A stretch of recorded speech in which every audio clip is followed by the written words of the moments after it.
அன்று வந்ததும் இதே நிலா, இன்று வந்ததும் அதே நிலா, என்றும் உள்ளது ஒரே நிலா, இருவர் கண்ணுக்கும் ஒரே நிலா, இருவர் கண்ணுக்கும் ஒரே நிலா. அழகமான திரையுலக மாற்றப்பட்டது. பெருமளவு இலக்கிய ஆளுநர் மன்றத்தின் 89வது வார இலக்கிய மன்றத்திற்கு வடகிழக்கு பெறப்பட்டுள்ள அனைத்து தமிழ் ஆளுநர்களுக்கும் நகர்ப்புற பெரியவர்களுக்கும் என்னுடைய முதற்கண் வணக்கத்தை தெரிவித்துக் கொண்டு அனைவரையும் வருகிறவர்கள் என்று வரவேற்கின்றேன். அழகமான கையுலக வாசகப்பட்ட தலைவர் மற்றும் பொறுப்பாளர்கள் இலக்கிய ஆளுநர்களே, உங்கள் அனைவருக்கும் எனது முதற்க வார்த்தைகளை தெரிவித்துக் கொள்கிறேன். தமிழக அரசு கடந்த 2023-24 ஆண்டுக்காக அகவை முடிந்த தமிழ் அறிஞர்களுக்கான நிதி ஒதுக்கீடு செய்ததில் அப்போது நான் அதற்கு விண்ணப்பித்திருந்தேன்.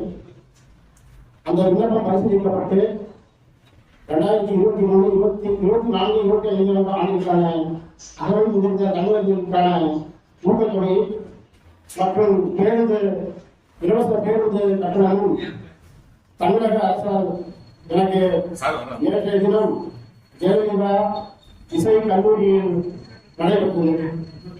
அந்த நிகழ்வில் கலந்து கொண்டு தமிழ்நாடு தமிழ் வளர்ச்சித்துறை அமைச்சர் மதிப்புக்குரிய மாண்புமிகு வெள்ளக்கோவில் சுவாமிநாதன் அவர்கள் வழங்கினார்கள்.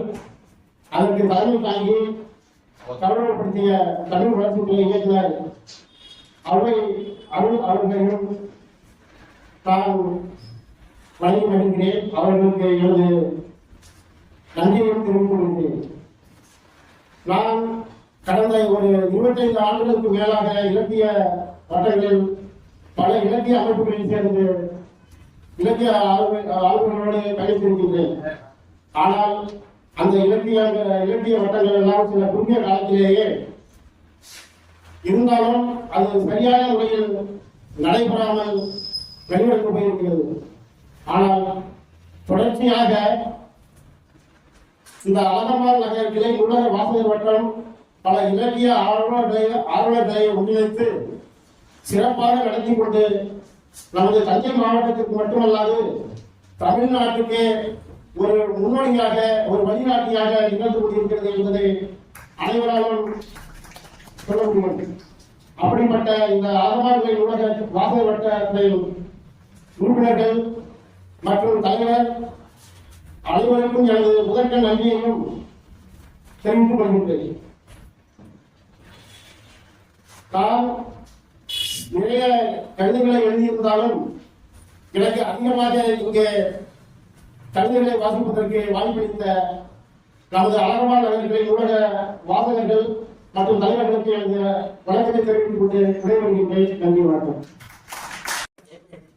இந்த சிறப்பு விருந்தினர் வருகின்ற மத்திய அரசு சிறப்பு அதிகாரி ஐயா அவர்கள் இந்த அரண்மனை நிலையத்தில் வந்திருக்கிறார்கள். தலைவர் மற்றும் வாசகவட்ட நிர்வாகிகள், கலைஞர், பொதுமக்கள், ஆளுநர் அனைவருக்கும் மாலை வணக்கம். ஒவ்வொரு கூட்டத்திலும் ஒரு புதுமை திட்டம், வித்தியாசமான ஒரு தலைப்பில் திரைப்பட துறையிலே பணியாற்றி சொந்தமாக நிறுவனத்தை நடத்தி இருந்தவர். ஒரு பரந்துபட்ட அனுபவத்தை மத்திய அரசிலே அவர் பணிபுரிந்த காலத்தில் உள்ள அனுபவங்களை பகிர்கின்ற ஒரு நல்ல வாய்ப்பாக இந்த கூட்டம் அமைந்திருக்கிறது. அது மட்டும் இல்லாமல் நம்முடைய இயற்கை ஆளுநர் சந்திப்பில் இருந்து நட்பு உறவாக மாறி ஒரு சுற்றத்தை உருவாக்கி நம்மில் ஒருவர் தமிழக அரசினுடைய தமிழ் வளர்ச்சியின் துறை சார்பாக அகவை முயன்ற தமிழறிஞருக்கான அந்த விருதையும் பாராட்டையும் பெற்றது என்பது நாம் அனைவரும் மகிழ்ச்சி அடையக்கூடிய ஒரு செய்தி. அவருக்கு என்னுடைய அன்பான வாழ்த்துக்களை நான் தெரிவித்துக் கொள்கிறேன். தொடர்ந்து அவரும் இந்த தமிழ் மட்டும் இல்லாமல் அகில உலகம் போட்டுகிற அளவுக்கு கருப்பொண்டிருக்கின்ற அவருடைய கவிதை கருப்பொருள் சமுதாயத்தில் பயன்படுத்துகின்ற அளவுக்கு உங்களுடைய கவிதைகள் மேலும் மறந்து கொண்டே இருக்க வேண்டும், சமூகத்துக்கு பயன்பட வேண்டும். சமுதாய சிந்தனையை உள்கொண்டிருக்கின்ற உங்கள் உள்ளத்தில் உங்களுடைய எழுத்து நடை இன்னும் சிறப்பாக அமைய வேண்டும் என்று நான் வாழ்த்துகிறேன். இங்கே இந்த வாரம் மகளிர் தினம் பல்வேறு காலகட்டங்களிலே நடைபெற்றலாம் கொண்டிருக்கிறது. கிட்டத்தட்ட 1910 உலக மகளிர் தினம் உருவாகி இன்று 116 ஆண்டு காலமாக அந்த உலக மகளிர் தினம் உலகெங்கும் கொண்டாடப்பட்டிருக்கிறது. அந்த உலக மகளிர் தினத்திலே முக்கியமான விஷயம் என்று சொன்னால்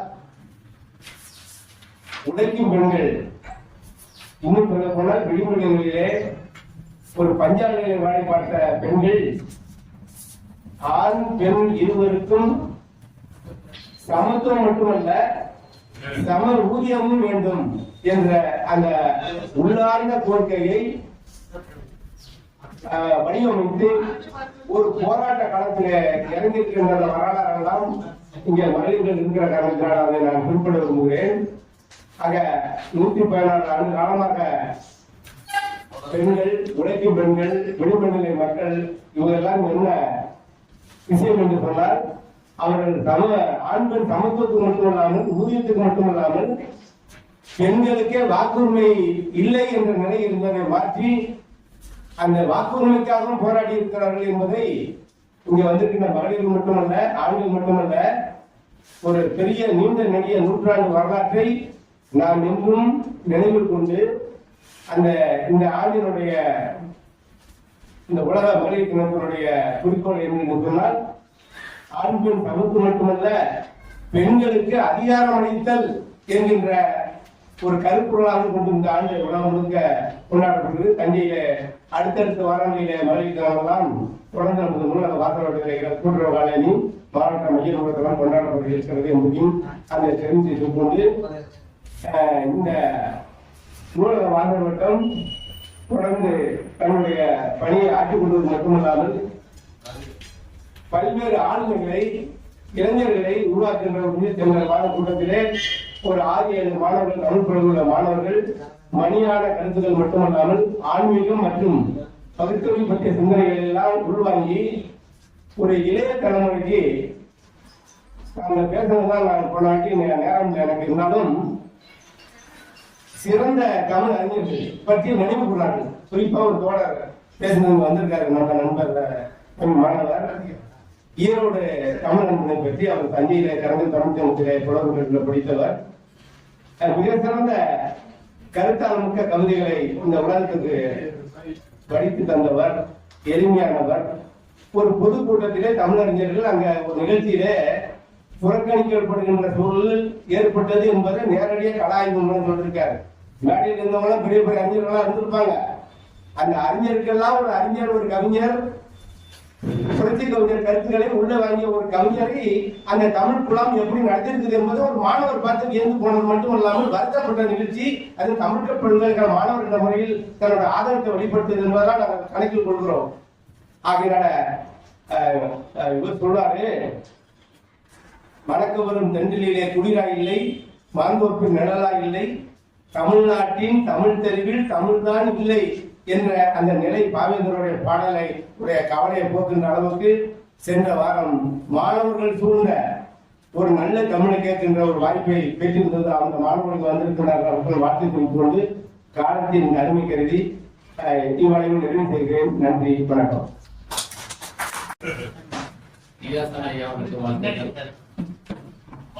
மகளிர் தினம் குறித்து ஐயா நான் பேசுகின்றார். நான் வேற ஒரு சப்ஜெக்ட் பேசலாம் பார்க்கிறேன். எம்ஜி தேவ சகாயத்தை ஒரு ஃபார்மர் ஐஏஎஸ் ஆஃபீஸர், நிறைய டிவி விவாதம் எல்லாம் வருவாங்க, நிறைய பார்த்துட்டு அவர் ஒரு புத்தகம் எழுதியிருக்கார், emergency and neo emergency, two different democracy. அப்படின்னு ஒரு புத்தகம் எழுதியிருக்கார். அதை வந்து அந்த 1975 கொண்டு வரப்பட்ட அந்த எமர்ஜென்சியும் இப்போ 10-12 வருஷங்களாக அறிவிக்கப்படாத இருக்கக்கூடிய இந்த எமர்ஜென்சி கம்பேர் பண்ணி அதை எழுதியிருக்காரு. அந்த அது இன்னும் முழுசா படிச்ச வரைக்கும் கொஞ்சம் அவங்களோட பதிஞ்சிருக்கேன். அந்த 2010 வந்து ஆர்டி ஆக்ட்ல அவர் வந்து எமர்ஜென்சி டிக்ளேர் பண்ண அந்த டீட்டெயில்ஸ் கேட்கிறாரு. இந்த மாதிரி எனக்கு அது யாரை டிக்ளேர் பண்ணா என்ன அது எங்கேயுமே அது ரெக்கார்ட் இல்லை, யார்கிட்டையுமே இருக்குல்ல. அந்த இன்ஃபர்மேஷன் டிபார்ட்மெண்ட்ல இல்ல, பிஎம் ஆஃபீஸ்ல இல்ல, பிரசிடென்ட் ஆஃபீஸ்ல இல்ல, ஆர்டிஓஸ்ல இல்ல, எங்கேயுமே இல்லை. எல்லா இடத்துலயுமே ரிட்டர்ன் ஆகி வந்துட்டு பேப்பர்ல அவங்க இல்லை, ஒன்றும் கிட்டல இல்லை இல்லை. அப்புறம் அவர் 2 தவறாம ஏதோ போராடி அப்புறம் என்ன கொஞ்சம் இன்ஃபர்மேஷன் கிடைக்குது அவருக்கு. ரொம்ப ஆச்சரியமா இருக்குன்னா எமர்ஜென்சிங்கிறது அவ்வளோ பெரிய விஷயம். அது நாளை புரட்டி போட்ட ஒரு விஷயம். அந்த எமர்ஜென்சி டிக்ளரேஷனை பிரசிடென்ட் எப்படி சைன் பண்ணியிருக்காருன்னா, சும்மா ஒரு ஒயிட் ஷீட்ல அது எந்த லெட்டர் பேடும் கிடையாது, பிரசிடென்ட் ஆஃபீஸ் எதுவும் கிடையாது, சும்மா ஒரு லெட்டர்ல ஒரு 4 லைன் ப்ரொக்ளமேஷன் ஆஃப் எமர்ஜென்சின்னு போட்டு 4 லைன் போட்டு கீழே அவர் பிரசிடென்ட் சைன் பண்ணியிருக்காரு. அதுல அந்த ஆஃபீஸ் சீல் கூட கிடையாது. சும்மா ஏதோ ஒரு ரோட்ல போய் போற மாதிரி இருந்துட்டு அது அப்படி ஆரம்பத்தை டிக்ளேர் பண்ணியிருக்காங்க. அப்ப அந்த எமர்ஜென்சி அப்கோர்ஸ் நமக்கு எல்லாம் நேரடியாக பார்த்தது தான், நமக்கு தெரிஞ்சது தான். ஆனா இந்த மாதிரி உள்விவகாரங்கள் நமக்கு அதிகமா தெரியாது.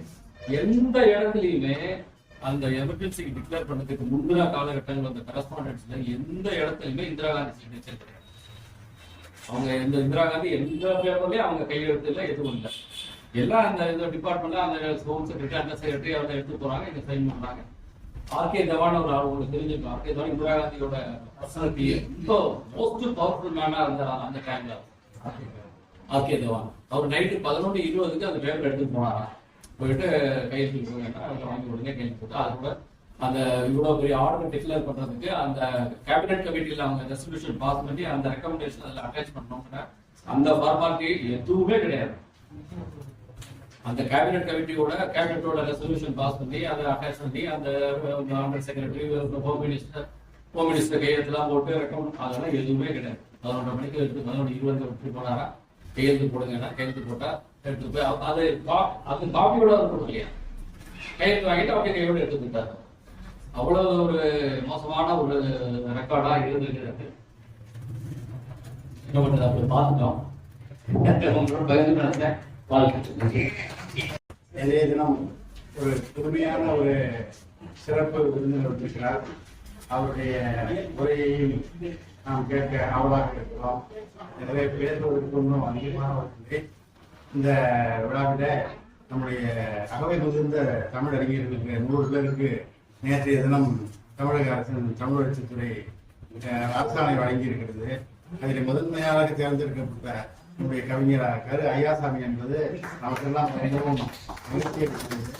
அவர்களுக்கு நம்முடைய வாழ்த்துக்கள். அதுபோல கவிஞர் வந்து வல்லம் தேவனாட்சி அவர்கள் பிறந்தநாள் வந்து அதற்கும் அவருடைய வாழ்த்துக்களை தெரிவித்திருக்கிறோம். நேரத்தின் அருமை கருதி இந்த வாய்ப்புகளுக்கு நன்றி தெரிவித்து விடைபெறுகிறேன். நன்றி. எப்போதுமே எப்படி இருக்குன்னா சிறப்பு பேச்சாளர் பேசுவாங்க, அதை அடிப்படையாக இருந்துதான் இப்போ எல்லாருமே பேச ஆரம்பிச்சிட்டாங்க. எல்லாருமே ஒரு 10-15 மீட்டிங் அப்படிதான் இருக்கு. அதனால சினிமா பத்தி பேசுவாரு. அதை பத்தி உண்மையிலேயே நல்ல 88-89 கூட நல்ல எல்லோருக்கும் உகந்த தலைப்பு இப்பதான் வந்திருக்கு. திரைப்படம்ங்கிறது மிகப்பெரிய ஆதிக்கம் செலுத்தியது திரைப்படம் இல்லையா. பராசக்தியெல்லாம் இன்னைக்கும் மறக்க முடியாது. பெரியார் சொன்னார், சினிமா சமுதாயத்தை கெடுக்கும், அதை தடுக்கணும்னாரு.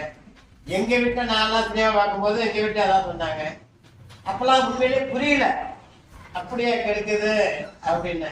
ஆனா இப்ப சமுதாயத்தில் நடக்கிற நிகழ்ச்சிகளை பார்த்தால் இவ்வளவு எல்லாம் இணைய வளர்ச்சி எல்லாம் ஏற்பட்ட பிறகும் கூட எதையும் சோதித்து அறிகின்ற நிலைமை ஏற்பட்ட பிறகு கூட அந்த பிம்பங்களை உண்மை என்று நம்புகின்ற ஒரு கூட்டம், படித்தவர்கள் கூட்டம், கல்லூரி மாணவர்கள் மாணவியர்கள் கூட்டம் லேப்டாப்ல ஸ்டாலின் படத்தை எடுத்துட்டு தனக்கு பிடித்த நடிகரை அதில் வைக்கிற ஒரு கும்பல்.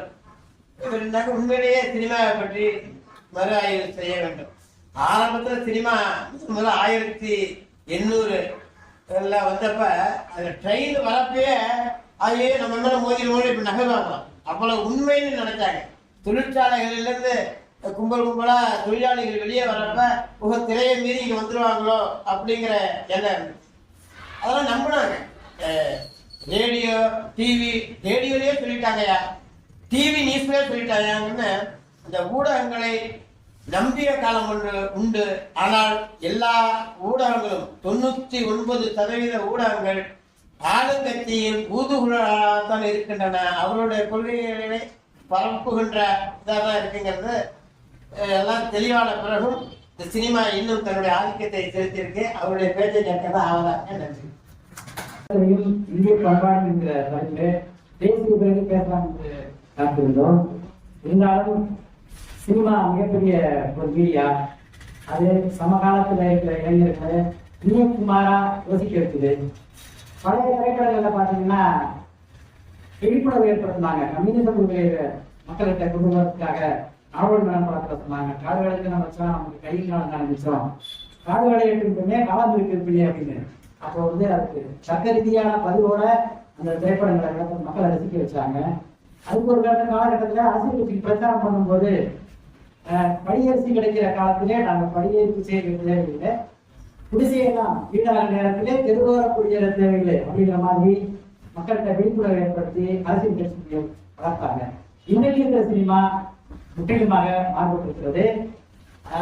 சார் சொன்ன மாதிரி சினிமாவை உண்மையை நம்பிட்டு இருக்கிற இளைஞர் கூட்டம் வாழ்ந்துட்டு இருக்கிறது. இந்த இளைஞர்களை வந்து அரசியல் படுத்தணும், அவங்களுக்கு விழிப்புணர்வு ஏற்படுத்தணும். சினிமாங்கிறது ஒரு ரசனை, அதை ரசிச்சுட்டு அப்படியே போயிடணும், விமர்சனம் செஞ்சுட்டு அப்படியே போயிடணும். அது உண்மை அப்படிங்கிற நம்பிக்கை காலகட்டம் இருக்கு.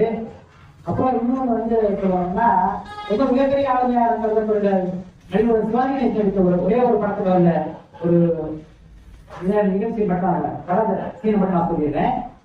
அதாவது நிறைய படங்கள்ல வந்து பெண்களை வந்து மத்தப்படுத்துற மாதிரி இழிவுபடுத்துற மாதிரி தான் நிறைய சினிமாக்கள் எடுத்துருக்காங்க. அதுக்கு பாரதி ராஜா சார் இல்லை முதல் மரியாதைக்கு ஒரு படம் எடுத்தாரு. அந்த படத்தை பார்த்தா எல்லாமே ஆகும் ரொம்ப சிவாஜி சாரோட ரூபத்தை வந்து ரொம்ப உயர்த்தி காமிச்சிருப்பார். ஆனா அவருக்கு மனைவியா வரப்போற ஒரு பெண்ணை வந்து அந்த படம் பார்த்தவங்களுக்கு தெரியும், அந்த எந்த சமுதாயத்தை பிரதிபலிக்கிறாங்கன்னு தெரியல, அதை பத்தி எந்த எதிர்ப்பும் கிடையாது. அந்த படம் வரும்போது அந்த அவங்க வரும்போது அப்படியே குழந்தையோட, அதாவது வயிற்றுல குழந்தையோட மாதிரி காமிச்சிருப்பாங்க. அதை ஏற்றுக்கிட்டு இவரை வந்து பெரிய தியாகி மாதிரி வர காமிச்சிருப்பாங்க. ஸோ அப்போ வந்து அந்த எல்லா ரீதியிலையும் வந்து பார்த்தா பெண்களை வந்து ஒரு இரண்டாம் தர குடிமகனாக அப்படிதான் சினிமாலாம் நம்ம சித்தரிச்சிருக்கு. அதனால சாரு வந்து அதுக்கப்புறமா நிறைய படம்லாம் வந்துருச்சு. இப்ப தமிழ் காலமா வந்த பாட்டி, ரப்பர் பந்து, அது மாதிரி வாழை, இது மாதிரி நல்ல திரைப்படம் கூட வந்திருக்கு. இதை சில தணிக்கத்துறையில இருந்தவங்க இப்படி எல்லாம் அதை அணுகிறாங்க அப்படிங்கிறத வந்து சார் விளக்கி சொன்னா நல்லா இருக்கும். வாய்ப்புக்கு நன்றி. தமிழ் ஆளுநர் மாலை வணக்கம் சார். சினிமாவுக்கு திடீர்னு கூப்பிட்டா இன்னும் ஒன்றும் போ வரல, பேசுறது திரைப்படங்கிறது நம்ம கவிஞர் சொன்ன மாதிரி ஒரு ஈர்ப்பு. அப்ப சின்ன வயசுல பாத்தீங்கன்னா திரையில என்ன சொன்னாலும் அது அப்படியே நம்புற ஒரு மெட்டாலிட்டி இருந்துச்சு. ஒரு டாக்டர் ஒரு அதாவது திரைப்படம் போறதுக்கு முன்னாடி விளம்பரம் ஆஸ் அ டாக்டர் நான் பிரிஸ்கிரைப் பண்றது டோல்கேட் தான். அதுக்கப்புறம் டோல்கேட்டுக்கு துணுன்னு வாங்க. அதுக்கப்புறம் பாத்தீங்கன்னா விக்கோ வச்சிருந்தி, அது மாதிரி அப்புறம் 1991 பயிரப்படி இது மாதிரி ஒவ்வொன்றா வரும். இப்ப என்ன சொல்றோம்னா அவங்க என்ன சொல்றாங்களோ அதை நம்ம மாட்டுக்கிறதே நம்ம மக்கள் அப்படியே நம்பினாங்க. இப்ப பாத்தீங்கன்னா சென்சோடைன்னு சொல்ல ஆரம்பிச்சிருக்காங்க. அதே மாதிரி பாத்தீங்கன்னா அந்த ஒரு பழைய நினைவுகளை பாத்தீங்கன்னா 2 பேர் காதல் பேசிட்டே வருவாங்க. ஒரு ஆப்பிள் தோட்டம் இருக்கும். அந்த ஆப்பிள் தோட்டத்துல ஒரு ஆப்பிளை பறிச்சு தர மாதிரி இருக்கும். ஆனா அது நல்லா கவனிச்சு பாருங்க, அது ஒரிஜினல் ஆப்பிள் கிடையாது. அது சும்மா ஒரு போகஸ் ஆப்பிள் பிளாஸ்டிக் மாட்டோம். அதை வாங்கி கொடுப்பாங்க, அந்த சீன்ல காமிக்க மாட்டாங்க. ஸோ இதெல்லாம் நம்ம அந்த டயத்துல நமக்கு தெரியாது. எப்போ நம்ம சினிமா பார்க்கறப்ப அந்த காட்சிகள் எல்லாமே அனைத்து உண்மையில நம்பி அதை நம்ம நடைமுறைப்படுத்துறப்ப எவ்வளவு பெரிய சிக்கல்கள் வருங்கிறத நம்ம அந்த பசங்களோட டீல் பண்றப்ப, டீச்சர்ஸோட டீல் பண்றப்ப அதெல்லாம் எவ்வளவு மாறுபட்டதா நம்ம நடந்துக்கிட்டோங்கிறது அந்த விவரம் தெரியாத வயசுல எப்படி நடந்துக்கிட்டது பின்காலத்துலாம் தெரியும். உதாரணத்துக்கு இந்த டி ராஜன் படத்துல பாத்தீங்கன்னா அந்த காலேஜ் பசங்க ரொம்ப பிடிக்கும். அந்த மாதிரி தான் சீன் வைப்பார். அப்ப காலேஜில் என்ட்ரு வரப்ப இந்த மாதிரி தான் காலேஜ் இருக்கும் போல இருக்குன்ற ஒரு எண்ணத்தை அது உருவாக்கும். அந்த காலேஜ் போனா அப்படியே டிஃப்ரெண்ட் அட்மாஸ்பியரா இருக்கும். அதாவது சினிமாங்கிறதுனா காலேஜ்ல நம்ம பண்ண முடியாததை நேரடியாக பண்ண முடியாது. கற்பனை சந்தோஷம் இருக்கு. ஆனா அவருக்கு பிடிச்ச ஒரு தன்மை என்னன்னா பெண்களை டச் பண்ணாதான் பேசுவார். அது குடும்பத்தோட பார்க்க வேண்டிய படங்கள் நிறைய இருக்கும். அது ஒரு பக்கம் இருந்தாலும் இது மாதிரி ஒரு என்ன சொல்றது, ஒரு மாற்று சிந்தனை உருவாக்கக்கூடிய வசனங்கள் காட்சிகள் பார்க்கறப்ப அந்த பசங்களுக்கு அது லைக் ஆகிடும். ஸோ இப்படிதான் இருக்கணும் போல இருக்குங்கிற ஒரு எண்ணத்தோட அது அணுகிற மாதிரி ஒரு சீன் இருக்கக்கூடாது. அது என்னுடைய கருத்து. அதே மாதிரி இந்த துப்பறி சாம்புன்னு ஒரு படம் வந்துச்சு, என்ன படம், சபாத்மினான்னு நினைக்கிறேன். அந்த எடுத்து விசில் உருவார். விசில் வந்து ஒரு பழைய வரும், ஒரு ட்ரெயின் நிற்கும். அதாவது என்ன ட்ரெயின் கிளம்பலையே அப்படின்னு பார்ப்பேன். நான் விசில் ட்ரெயினை கிளப்புறவா அப்படின்னு சொல்லி விசில் அடிப்பாரு. ட்ரெயின் கிளம்புறோம். ஒன்னா அந்த கொள்ள கும்பல் ஒடியாந்து ஏற போவாங்க. அவங்களை பிடிச்சிக்க அந்த ஒரு டீம் வந்து அவங்க பிடிச்சிருவாங்க. ஸோ இது எவ்வளவு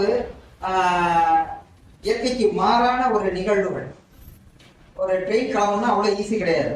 முதல்ல வந்து அந்த பழைய சிஸ்டர் டோக்கன் கொடுப்பாங்க. லைன் கிளியர் ஆகணும், அந்த டோக்கன் குண்டை வச்சு கொண்டாந்து கொடுக்கணும், பெல் அடிக்கணும், அனௌன்ஸ்மெண்ட் பண்ணணும், கார்டு விசில் ஊற்றணும், பச்சை கொடி காட்டணும், அவரும் விசில் அடிச்சுட்டு பச்சை கொடி காட்டணும். ஸோ இவ்வளவு ஃபார்மாலிட்டிஸ் இருக்கு ஒரு ட்ரெயின் கிளம்புறதுக்கு. ஆனா அந்த சீன்ல ஒரு நிமிஷத்துல ஒரு ஜோக் ஆக்டர் விசில் ஊத வச்சு கிளம்புற மாதிரி காட்டுறாங்க. ஸோ இதெல்லாம் இயற்கைக்கு மாறான கருத்துக்கள். இதை யாருமே இதை எப்படி நீங்க அலோவ் பண்றீங்க தெரியல. நட்பா பேசுறாங்க, இதை நினைச்சுக்காதீங்க. இதெல்லாம் ஏன் நீங்க சரியான முறையில செய்யலையோ அப்படிங்கிற மாதிரி வருது. இதை எந்த ரயில்வே சங்கத்தை சார்ந்த நம்பரும் இதை ஒரு கண்டனமா கூட தெரிவிக்கிறேன். இதெல்லாம் எப்படி நீங்க வைக்கிறீங்க அப்படிங்கிற மாதிரி. ஸோ இந்த வருங்காலத்துல இதை சரி பண்ணா நல்லா இருக்குங்கிற கருத்தை முன்வைக்கிறேன்.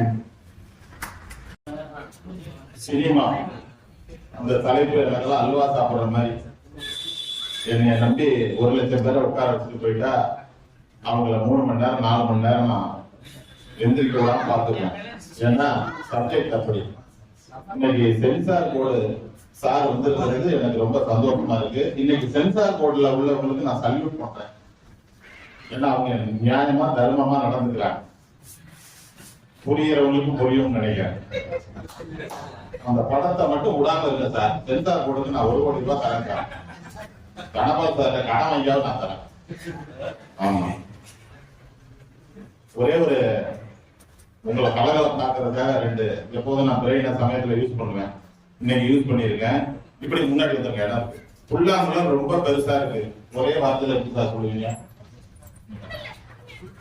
புல்லாங்குளம் ரொம்ப பெருசா வாங்கிட்டான். ஒரே வார்த்தையில சொல்லுங்க.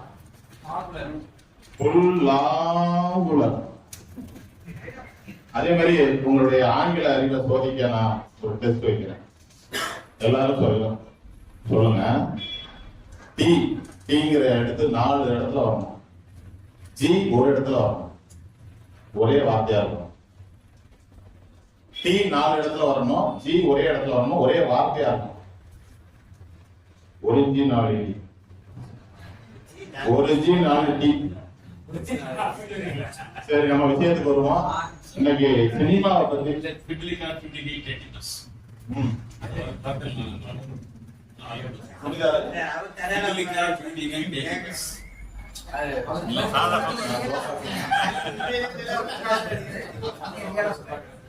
இது சீஃப் கெஸ்ட் சாரோட அவருக்கு நான் சல்யூட் பண்ணிக்கிறேன்.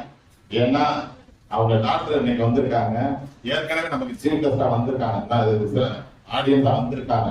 அவங்க ஸ்டுடியோ ரொம்ப பிரமாதமா இருக்கும். எல்லாரும் பயன்படுத்திங்கன்னு நான் சொல்லிட்டு சினிமா பத்தி நீங்க பேசுறதுனால எனக்கு ரொம்ப ஆசையா இருக்கு. இந்த சினிமா தலைப்பு இருக்க ஒவ்வொருத்தருடைய ஸ்டைலும் ஒவ்வொரு மாதிரி இருக்கும் சார். மணிரத்னம் படத்தை பாருங்க. படம் ஓபன் பண்ணிட்டு 10 நிமிஷம் கழிச்சு தான் என்ன ஸ்கிரீன்ல வரும்னு தெரியும். இருட்டாவே இருக்குங்க. எப்படி கொண்டாந்து விடுவாரு. கால்குலேட்டர் எடுத்துட்டு போய் தான் அந்த படத்தை பார்க்கணும். பவர் சப்ளையே கொட்டுல போட்டுருங்க. அதே மாதிரி பாத்தீங்கன்னா சிவாஜி கணேசன் படத்தை பாருங்க. வீரபாண்டிய கட்டபொம்மன் குடும்பத்தோட இன்னும் சாமி கும்பிடுவாங்க. நமக்கு சேர்த்து அவர் கும்பிடுற மாதிரி இருக்கும். செக்கம்மா எல்லாரும் நல்லா இருக்கும். அப்படின்னா அப்படியே மனசு நிறைஞ்சு போயிடும். எம்ஜிஆர் படத்தை பாருங்க, 3 தடவை சொல்லுவாரு வெப்சி வெப்சி வெப்சி. கடைக்கு காய்கறி வாங்க போறதுனா கூட அம்மா காலில் விழுந்து ஆசீர்வாதம் வாங்கிட்டு தான் போவாரு. என் குருநாதர் லீவனி நடுவராக இருந்தப்ப பேசுறேன், லீவனி உடனே ஒரு பாயிண்ட பிடிச்சாரு, எம்ஜிஆர் அம்மா காலில் தான் விழுறாரு, பயங்கரமான ஆளியானி அப்படின்னாரு. இந்த மாதிரி நிறைய விஷயம் இருக்கு. சினிமா தொடங்குறது, என் தலைவர் டி ராஜேந்தர் படத்தை பார்க்கணும், இவரு எங்களுக்கெல்லாம் ரொம்ப பிடிக்கும். என்ன தெரியுங்களா, சாதாரணமாக அறிமுகமாவாரு, ஒரு புல்லட்டை எடுப்பாரு, ஒரு செவுத்தை இட்டுச்சுட்டு கேட்ட ஒட்டச்சுக்கிட்டு வந்து ஒரு 3 சுத்து சுத்திட்டு 10 நிமிஷம் வசனம் பேசுவாரு. அந்த கேட்ட சாதாரண திறந்தாலும் இருந்தாலும் அவர் அந்த புல்லட்டெல்லாம் அடிச்சு காலி பண்ணிட்டு பிரமாதப்படுத்துவார். ஒவ்வொருத்தருக்கும் ஒரு ஸ்டைல். முதல் மரியாதை பத்தி ஐயா சொன்னாரு, அவருக்கு சிவாஜி மேல என்ன கோவம் இல்ல, 180 நாள் ஓடுச்சு. அது பாரதிராஜா படம்னா அந்த மோதிர கை மேல ஏறும்,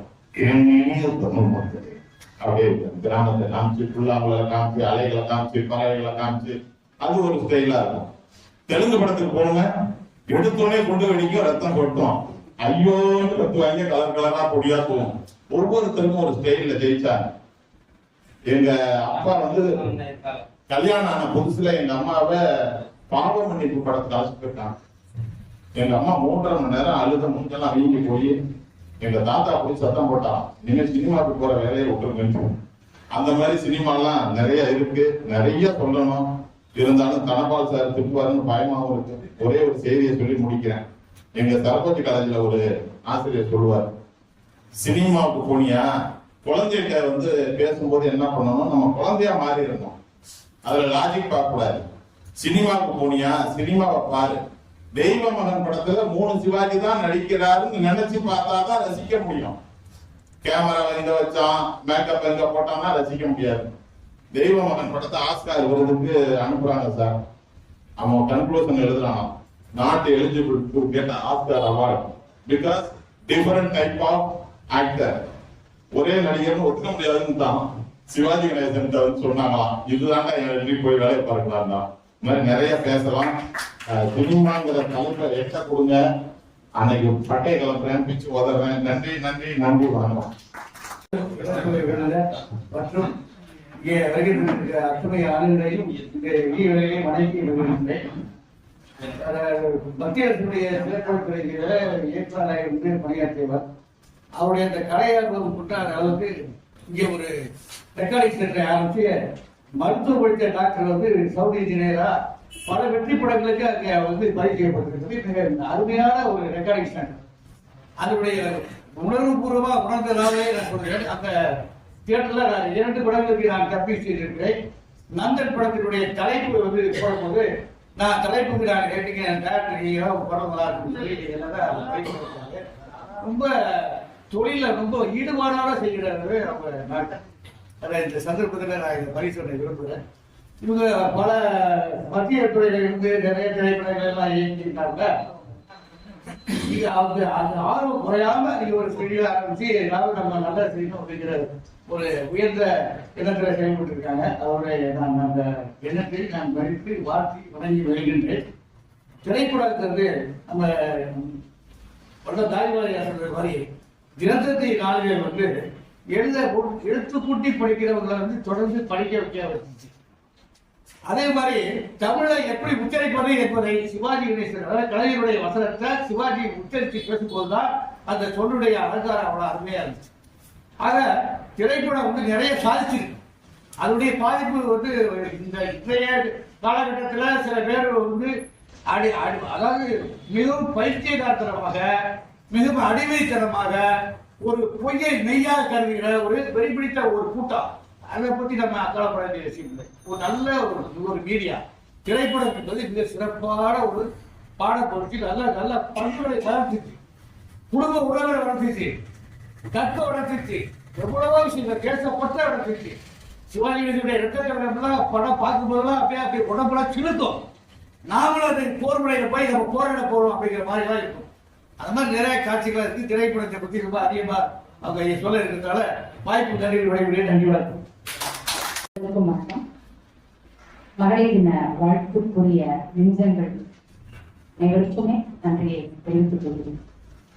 திரைப்படமும் மூங்கிய பண்பாடு அப்படின்ற தலைப்புல என்ன சொல்ல போறாங்கன்னு கேட்கறதுக்கு ரொம்ப ஆர்வமா இருக்கு. என்ன சின்ன பிள்ளைங்க எனக்கு உதவி தெரிஞ்சு நான் பார்த்த முதல் படம் வருவான் பிள்ளைங்க, அடுத்தது ஜனம்பூமி. சில சாமிகள்லாம் அப்படி நடப்பாங்க, பேசுவாங்க, உண்மைகளை செய்வாங்க என்பதையும் பார்த்தோம். பேயெல்லாம் நம்ம பார்த்தது இல்லை, ஆனா இப்படிதான் இருக்கும் அப்படின்றதையும் அந்த திரைப்படம் காமிக்குது.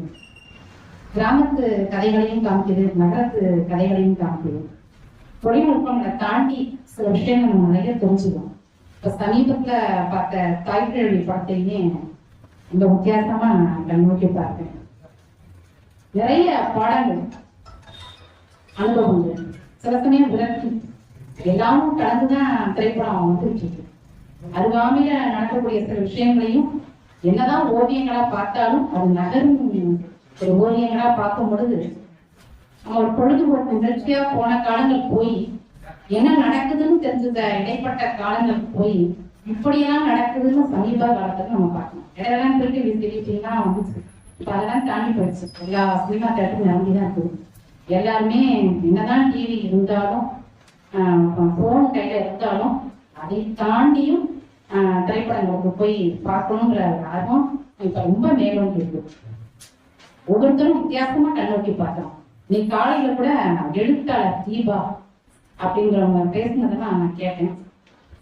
அவங்க வந்து இந்த சீரியலா இருக்கட்டும், திரைப்படமா இருக்கட்டும், அந்த திரைக்கதை எழுதுறவங்களுக்கு எவ்வளவு முக்கியத்துவம் நம்ம அதை நம்ம பார்த்துக்கணும். கதாநாயகர்கள், கதாநாயகன், நகைச்சுவைகள் அப்படின்னு போயிடுறோம். எழுதக்கூடிய திரைக்கதை வசனம் எழுதுறவங்களுக்கு இவ்வளவு முக்கியத்துவம் இருக்கு. இதனால இந்த படம்லாம் இப்ப நகர்ந்து போகுது அப்படின்றதுலாம் வித்தியாசமான பார்வைகளை பார்க்க ஒரு சின்ன குழந்தைங்க கூட இப்ப ரொம்பவே நல்லா. அப்பெல்லாம் தெரியல யாரு யாரோ பேசுறாங்க, பின்னாடி நிற்கிறாங்க அப்படின்னு தான் நினைச்சோம். இப்ப வித்தியாசமா சின்ன பிள்ளைங்க கூட இந்த படங்கள்லாம் இவங்க ஒண்ணு டேரக்ட் பண்ணிருக்காங்க, இவங்க ஒண்ணு திரைக்கதை வசனம் எழுதாங்க, நல்லா தெரிஞ்சுக்கிறாங்க. வித்தியாசமா சொல்லிட்டு இருக்கு இந்திய திரைப்படம். அதுல என்ன சொல்ல போறாரு அப்படின்னு கேட்கறதுக்கு உங்களை கூட நானும் ஆர்வமா கேட்கிறேன். எழுந்து வா பாரதியே என்ற தலைப்பில் ஒரு சிறு கவி. தரமுடைய கவி படைக்கும் தமிழ் சான்றோர் பலர் உண்டு. தமிழ் கவியின் தலைமனென தரணியிலே மீண்டும் வா. தரம் கெட்டோர் சிலர் இங்கு தமிழினையும் இருக்கின்றார். தன் கவியால் அளித்திடவே தமிழ் கவியே எழுந்து வாணி.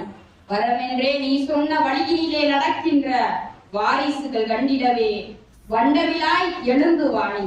கரம் கோர்த்து தமிழ் வளர்க்கும் கவி குழுமம் பல உண்டு. கவிஞர்கள் கண்டிடவே கனலெனவே எழுந்து வாணி. கண்ணனவே பெண்களினை கவியினிலே கூறிட்டாய். காசினியில் இதை பலரும் காதினிலே கேட்கவில்லை. மண்ணினிலே பெண்களினை மதிக்கின்றார் சிலர் தானே. மதிக்காமல் விதிப்போரை மாய்த்திடவே எழுந்து வாணி. எண்ணற்ற வன்முறைகள் ஏராளம் இப்புவியில். எண்ணற்ற வன்முறைகள் ஏராளம் இப்புவியில். எழுத்தாலே மாற்றிடவே எழுந்திடுவாய் பாரதியே. கண்ணென்றே நீ கண்ட கனவு பெண்ணீர் இக்காலம் கண்முன்னே உயர்கின்றார். கண்டிடவே எழுந்து வாணி. பல்துறையில் பெண்கள் எல்லாம் படையெடுக்கும் புரட்சியினை பாரினிலே நீ காண பாரதியே மீண்டும் வா. பாரினிலே நீ காண பாரதியே மீண்டும் வா. எல்லையில்லா வன்முறையை எரித்திடவே எழுந்து வாணி. எழுத்துலகில் வழிகாட்ட எம்பாட்டன் என்றே வா. வில்லனவே கவிதந்த வீரனுக்கு பாவலனே விந்தையென உன் கவியாள் விளைந்திட்ட பயிர் நாங்கள். வில்லனவே கவிதந்த வீரமிகு பாவலனே விந்தையென உன் கவியாள் விளைந்திட்ட பயிர் நாங்கள். வல்லமையின் கவிகளினால் வழிகாட்டும் பாரதியே வழிவந்த வாரிசுகள் வளர்த்திடவே எழுந்து வாணி. எழுந்து வா பாரதியே எங்களுக்கு நீ வேண்டும் என்று கூறி வாய்ப்பிற்கு நன்றி கூறி விடைகிறேன். நன்றி.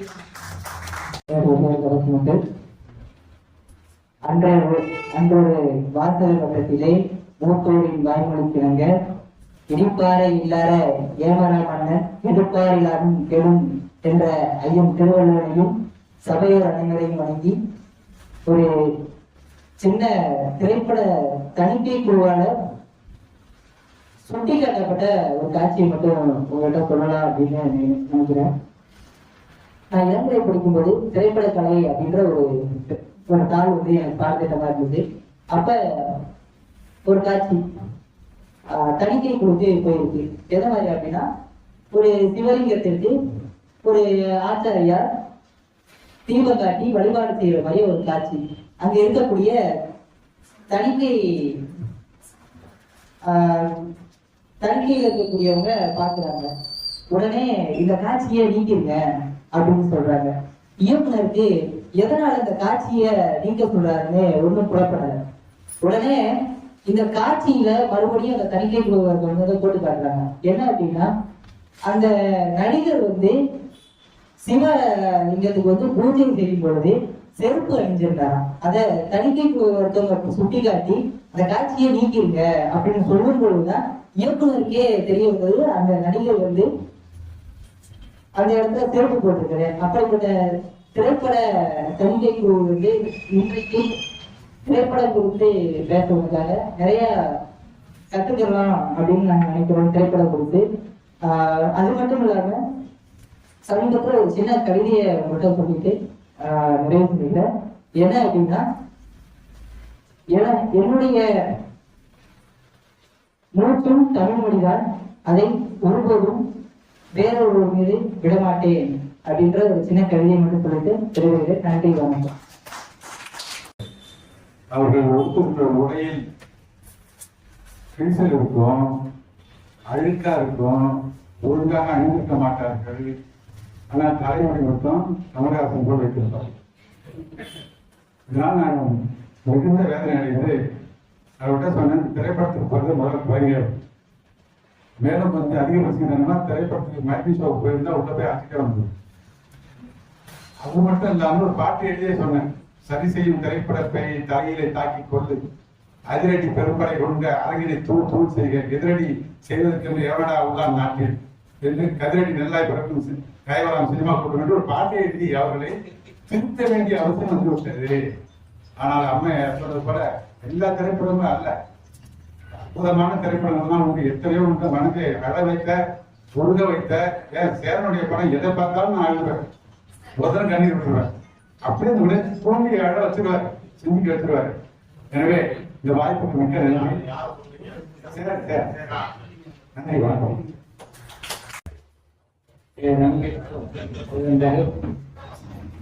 உரிய அன்பான நண்பர்களே, ஆத்மார்த்த நண்பர்களே, 89வது வார இலக்கிய அமர்வு விழாவில் கலந்து கொண்டிருக்கிறோம். அருமை நண்பர் ராஜகோபால் அவர்களே, திரு ராஜவேல் அவர்களே, திரு வீரையன் அவர்களே, திரு ராஜமாணிக்கம் அவர்களே, திரு திருநாகரசி அவர்களே, திரு கரந்தை ஜெயக்குமார் அவர்களே, திரு ராமதாஸ் அவர்களே, திரு ஐயனார் அவர்களே, திரு தனபால் அவர்களே, திரு வல்லம் தாஜ்பால் அவர்களே, திரு இந்துமணி அவர்களே, நூலகர் சாரதா அவர்களே மற்றும் இலக்கிய ஆளுமைகள் போற்றும் அருமை நண்பர்களே, குமாரி தவதாரணி, சண்முகவல்லி அவர்களே, என் வணக்கம். இதில் கலந்து கொண்டதற்கு நாம் அனைவரும் பெருமை கொள்ள வேண்டும். இன்று நாம் இடத்திற்கும் தலைப்பு திரைப்பட பிரிவு இந்திய பண்பாடும். திரைப்படம் என்பது நமது 1830 கண்டுபிடிக்கப்பட்டது. அதே காலத்திலே டெலிவிஷனும் கண்டுபிடிக்கப்பட்டது. ஆனா நம்ம கண்ணு கொண்டுட்டு வந்தது 1972 75 அப்புறம் தான் இங்க பொதுமக்களுக்கு கொடுத்தாரு. ஆனா டெல்லியில 1965 59 உள்ளாக்கி வச்சுக்கிட்டு இருக்காங்க. அது வெளியிலே காட்டல. நமக்கு பொதுமக்களுக்கு காமிச்சது எப்படின்னா, சினிமா மட்டும் காமிச்சிட்டு மனிதன் டிராமா நடிச்சான், இது போட்டான், டிரான்ஸ் போட்டான், அதெல்லாம் நாடகமா போட்டான். இத ஒரு தொழில்நுட்ப துறையில இங்க ஒரே இடத்துல செஞ்சுட்டு எல்லாருக்கும் போட்டு கொத்த காசு அடிக்கலாம் அப்படின்னா, அதுக்கு சினிமாங்கிற ஒரு துறைக்கு அதை பிலிமை மட்டும் விட்டதுனால நம்ம எல்லாரும் ஒன்று கூடி நாடகங்களை பார்ப்பதற்கு பதில் ஒரு வாட்டி எடுத்ததே 5-6 முறை சேர்த்து எந்தது இல்லாம தியேட்டர்ல போய் பார்த்தோம். அந்த மாதிரிதான் கிராமம் நகரம் எல்லாமே நாம் பார்க்க ஆரம்பிச்சது. நான் முதல் பார்த்தது ஆனந்த ஜோதிங்கிற ஒரு திரைப்படம். நான் சின்ன பையன், 1962 இருக்கும். அப்ப எங்க அம்மா அழைச்சிட்டு போய் காமிக்கையில அதுல நடிச்ச கமலஹாசன், எம்ஜிஆர், இன்னொரு அம்மா. அதுல எனக்கு தெரிஞ்சது 3 தான். நினைக்க தெரிந்த மனம் ஒரு பாட்டு நம்ம பாடம். இது எம்ஜிஆர் எடுத்த தண்ணியில வந்து கமலஹாசன் காப்பாற்றார். அதனால எனக்கு ஞாபகம் வந்துச்சு. அதுக்கப்புறம் வந்து இந்த சின்ன பக்தி படங்களுக்காக கொண்டு போவாங்க. என் ஊர் வீதியம் போட்டேன். நான் குருவி கிழமையில இந்த டூரிங் டாக்ஸ் பட்டுக்கோட்டை பேராவணி இப்படி பார்த்துட்டு தஞ்சாவூர் வரும். அவ்வளோதான். அப்படி படிச்சு கிடிச்சு வந்து படிக்கிற சமயத்துல நாடகம் திரைப்படம் இப்படி ஒண்ணா பார்த்து வர்ற சமயத்துல ஒவ்வொரு நடிகர்களையும் வந்து நமக்கு இன்ட்ரெஸ்ட் ஆகும். இப்ப நிறைய பேசுனீங்க நீங்க அந்த சென்சார் இதுகளெல்லாம் பத்தி. அப்ப எனக்கு அந்த இதுகள் இருந்தது. அதை பத்தி அது நோண்டி பார்க்க போதுதான் தெரிகிறது. ஒரு நடிகர் வரையில ஒரு நடிகை பெரிய நடிகர் ஒரு வரையில காலில் செருப்பு போட்டிருந்தாங்க. அது அவங்களுடைய உரிமையியல். அப்படிங்கல ஒரு படம் எடுக்கிற டைரக்டர் வந்து நம்ம மிக்சாட்டு தான் எடுக்கிறோம், அடிக்கால நம்ம கவர் பண்ணல அப்படின்னு சொல்லி கேமராமேன் கேட்கையில அவங்க அடிக்கால் வராதுங்க சார், நம்ம மிக்சில தான் எடுக்கிறோம், இது முழங்கால் எடுத்து வரும் அப்படிங்கலாம் அவங்க அலோவ் பண்ணிடுவாங்க. ஒரு ஷார்ட் இது பண்ணி எடுக்கையில அவங்க வந்து அசிஸ்டன்ட் டைரக்டர் சொல்லாம திருப்பப்பட்டு எடுத்துக்கிட்டாங்க. அதுக்கு ஒரு இவங்களுக்கு ஒரு சாய்ஸ் யாருக்கு சென்சார் போர்டு ஆபீசருக்கு அசிஸ்டன்ட் பண்றதுக்கு என்னன்னா, நீங்க சுவையில போறதை வந்து எங்க மனத்தை ரிலீவ் பண்றது மாதிரி இருக்கு அப்படின்னு சொல்லி அவங்க உரிமை கோருவாங்க. ஆகையினால அந்த விதத்துல அவர் கட் பண்ணிக்கலாம். சில பேர் என்ன பண்ணுவாங்க, அந்த ரஃப் கட்டுன்னு முதல்ல எடுத்துட்ட பார்ப்பாங்க. அடிக்க எடுத்து பார்த்துட்டு இந்த இது இருக்குன்னா அல்டர்னேட்டிவ் ஆயிடும், நம்ம அடுத்த வாட்டி அதே எடுத்து கொண்டு போய் வேற மாதிரியும் வச்சு எடுத்துட்டு எடிட்டிங் பண்ணல அதை எடுத்து சொல்லி விட்டுருவாங்க. ஓகே சார் நாங்க கழட்டிக்கலாம் அப்படின்னு சொல்லிட்டு அந்த சேர்த்துக்கு போட்டு எடிட்டர் சொல்லி இதை மாத்தி விட்டுருவாங்க. இதெல்லாம் வந்து நிறைய அனுபவங்கள் இருப்பவர்களுக்கு தான் அதுல இருந்து சவாலிக்க முடியும். இல்லைன்னா இவங்க மேல அவங்க கம்ப்ளைண்ட் பண்றது, அவங்க மேல இவங்க கம்ப்ளைண்ட் பண்றது, இதே மாதிரிலாம் போய்கிட்டு இருக்கும். அல்டர்னேட்டிவ் ஷார்ட்ஸ், அல்டர்னேட்டிவ் டயலாக், அதே மாதிரி சாரி நான் வந்து அல்டர்னேட்டிவ் மாற்று, அந்த மாதிரி மாற்றுத்தமா எடுத்து வச்சுக்கிட்டு செய்யறதுதான் சென்சார் போர்டுல நம்மளே நம்மளுக்கு பண்ணிக்கலாம். இது ஓவர் அதிகப்படியான வந்து against the constitutional law, this dialogue is existing, hence it should be deleted அப்படின்லாம் யாரும் கூப்பிடுற அளவுக்கு வச்சுக்க கூடாது. அப்படிங்கிற பொழுது மாற்று மருந்து என்னன்னா, ஒரு கண்ணுக்கு மருந்து இந்த கம்பெனி ஒன்று செய்யுது, அந்த கம்பெனி ஒன்று செய்யுது, இந்த மருந்தை ஊத்துலன்னா இந்த மருந்தை ஊத்துரு, இது ரெண்டையும் கலந்து ஊத்து, இதுக்கு ரெண்டையும் கலக்கிறதுக்கு இது ஒரே மருந்து இருக்கு அப்படின்னாக்க அந்த மாதிரிதான் சில டைலாக்ல எல்லாம் வந்து எஸ்கேப் ஆனது வந்து நம்ம பக்தி படங்கள்ல ஏபி நாகராஜன் அவர்களும் ஏ பாலச்சந்தர் அவர்களும் அவங்க படத்துக்கெல்லாம் ஜென்டர் வந்ததாவே கிடையாது. காரணம் என்னன்னா, கே பாலச்சந்தர் எடுக்கையிலே பக்கவான் ஆளு. ஏன்னா ஒரு பக்கவா ஏசி ஆபீஸ்ல வேலை பார்த்தாரு, அவருக்கு எல்லாம் தெரிஞ்சவரு. என்னால எடுக்கையில இது போறா இதை போறான்ட்டு ஒரு டிராமா மாதிரியே போட்டுதான் எடுப்பார் அவர். ஆகையினால என்னிடமும் கேட்கையில நான் இங்க இருந்து படிச்சு போகையில திரைப்பட கல்லூரியில சேர்ல இன்டர்வியூல எனக்கு கேட்டது போட்டது ஒரு 1000-1500 பேர் 10 சீட்டு தான். அதுல நீங்க பாத்துக்க வேண்டியது அவங்க கூப்பிட்டது எத்தனை பேர் கூப்பிட்டுருப்பாங்க, அதுல எடுக்க வேண்டியது 10 பேர்ல நான் ஒருத்தேன். வந்து நீ என்னன்னு கேட்கல 10 பேர்ல நான் பேராவூர் வந்து போட்டேன், தஞ்சாவூர்ல நீ போட்டு போகமானா எல்லா ஊர்லயும் போடுவாங்க. அப்ப போயில உனக்கு எப்படி இது பிடிச்சதுன்னு சின்ன பிள்ளையா இருக்கீங்க, சின்ன பிள்ளையா சின்ன பிள்ளை பச்சை பிள்ளைன்னு சொன்னேன். எங்க அம்மாலாம் அழைச்சிட்டு போவா, அதை பார்த்தேன் அப்படின்னு சொன்னேன். நீ ஏன் பிஎஸ்சி படிச்சீங்க? நான் இன்னொரு ஆள்கிட்ட போய் சொன்னேன், எனக்கு அது தெரிஞ்சா தானே என்ன வச்சுக்குவாங்க, எதுவுமே தெரியாததானே அதுக்காக அப்படின்னு அப்படி சொன்னதுனால 10 பேர்ல எனக்கு வந்து தடையும் இல்லாம கரெக்டா நான் நல்லாவே இன்டர்வியூ அட்டன் பண்ணேன் சென்னையில. எடுத்தது ராசா சுலோசனா அவங்க ஹஸ்பண்ட், அவங்களோட இருந்த இன்னும் 4-5 பேர். அதுல நான் செலக்ட் ஆகி ஊர்ல யாருமே என்ன கேட்காட்டாங்க. அந்த இதுல எங்க ஊர் மந்திரியை சொல்லிட்டாரு, நீங்க இட்லி கொடுத்து அப்பா கூட வேலையை கொடுத்தாருன்ட்டாரு. அவர் எங்க அப்பாவோட கிளாஸ் மந்திரி. அவர் சொன்னாரு, இன்டர்வியூல கிடையாது, உனக்கு இதெல்லாம் கிடையாது, ரெக்கமெண்ட் பண்ண படிக்க, நீ ஏற்கனவே படிச்சுட்ட, இன்டர்வியூ கடை போட்டு உனக்கு வேலையை கொடுத்தாரு என்ன. இருந்தாலும் நான் அவர் வீட்டுல தான் நினைத்தேன். இன்னும் அப்படியே போயிட்டு இன்னும் பார்த்துக்கிட்டு டைரக்டர் தானே மாற்ற மாட்டான். அவன் ஊர்ல எம்எல்ஏ கொடுப்பான், மந்திரி கொடுப்பான், அவங்க தூக்கி இவனை தூக்கி போடுவாங்க 10 சீட்ல. ஏன்னா வெளிமாநிலத்திலிருந்து வரும் தெரியுங்க எனக்கு. இருந்தாலும் நான் எல்லாம் தஞ்சாவூர் தெரிஞ்சுட்டு போனதுனால படிச்சேன், போனேன், படிச்சேன். படிக்கையிலேயே அந்த சில நாட்டு படங்களை போடுவாங்க மாணவர்கள். அங்க போடையில தான் ஜப்பான் படங்கள் போடுவாங்க, ஐரா பிரசவ படங்கள். அதே மாதிரி சார்லி சாப்ளின் படம்லாம் நமக்கு இப்பதான் வரும்.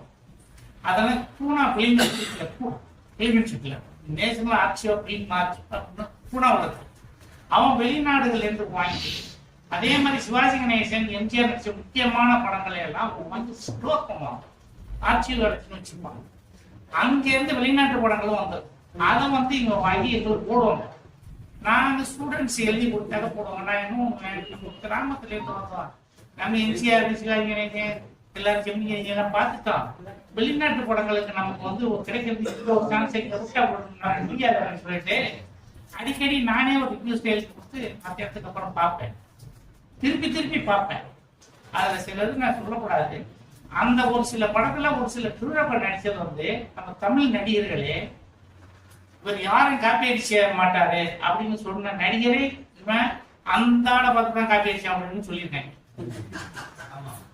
ஒரு மாணவர்கள் சொன்னான், எம்ஜிஆர் சொன்னான், எம்ஜிஆர் இப்படி பண்றதா இருந்தா பண்ணிருக்காண்டா, எத்தனை வருஷம் கழிச்சு எம்ஜிஆர் பண்ணாரு அப்படின்னு கேட்டான். ஏன்னா எம்ஜிஆர் ரசிங்க, அப்ப சிவாஜி கணேசன் ரசிங்க, எம்ஜிஆர் ரசிங்க. இருந்தாலும் சொல்றேன், அப்படியெல்லாம் படிச்சுட்டு திருப்பி என்ன திரைப்படங்கள் இப்படி எல்லாம் பண்ணிட்டு பண்பாடும் கலாச்சாரம் நம்ம சொல்றோம். நம்மளுடைய பண்பாடு நம்மளுடைய இதுகளை வந்து யார் எந்த திரைப்பட ஆளுகளும் இது பண்றது இல்லை. கொஞ்சம் கூட அனுசரணை இல்லாத மக்கள் தான் அந்த கதை எழுதுறது, காசு பார்க்கணும்னு நினைக்கிறவங்க தான் சம்பந்தம் இல்லாம வார்த்தைகளை போடுறது. எனக்கு வார்த்தைகளே கிடையாது. அன்னைக்கு எழுதின நான் உண்மையை சொல்றேன், எனக்கு தெரிஞ்ச மாதிரி நம்ம 3 படத்தை உட்காந்து பாடுறேன், சிவன்கிட்ட பாடுறேன். எனக்கு தெரிந்த மாதிரி ஏன்டா என்னை பத்தி நீ நல்லா செஞ்சா செய்வேன், எல்லாம் செஞ்சீங்க, என்னை பத்தி நினைக்கலன்ட்டு சாமி கிட்ட உட்காந்து பாடுறேன். அவன் என்ன சொன்னான், எழுதுவேன் கண்ணதாசன் ஒரு கோப்பையில என் குடியிருக்குங்கிறான். அவன் அதை சொல்லிட்டுதான் பாடினான். கோப்பையில குடியிருக்கு, எனக்கு கோடை வழி இருக்குன்னு என்ன பாடினான். பிறருக்காக நன்மை செய்யறத என் உடம்பு அழிஞ்சாலும் பரவாயில்ல, நான் செஞ்சு கொடுத்தா அவன் மத்தவன நல்லா என்னெல்லாம் சிந்திக்க வச்சு ஒரு சாதாரண கிராமத்தில். அது மாதிரி வாலியும் சரி, என்னகிட்ட கேட்டாங்க, உனக்கு பிடிச்ச டைரக்டர் கே பாலச்சந்திரன் எனக்கு பிடிக்கும், உனக்கு பிடிச்ச மியூசிக் டைரக்டர், அப்பெல்லாம் இளையராஜா வந்துட்டாரு, பாரதிராஜா வந்துட்டாங்க, எனக்கு வந்து MS விஸ்வநாதன் பிடிக்கும். அவனுக்கு நான் பாடிங்கெல்லாம் காமிச்சேன்.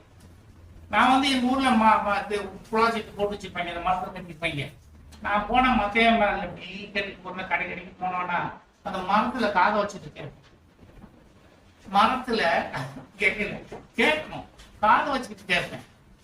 அதே மாதிரி கேட்டுட்டு தான் இந்த மாதிரியெல்லாம் கேட்டுட்டு தான் நான் என்ன பண்ணேன், அது எனக்கு ஊர்ந்துருச்சு.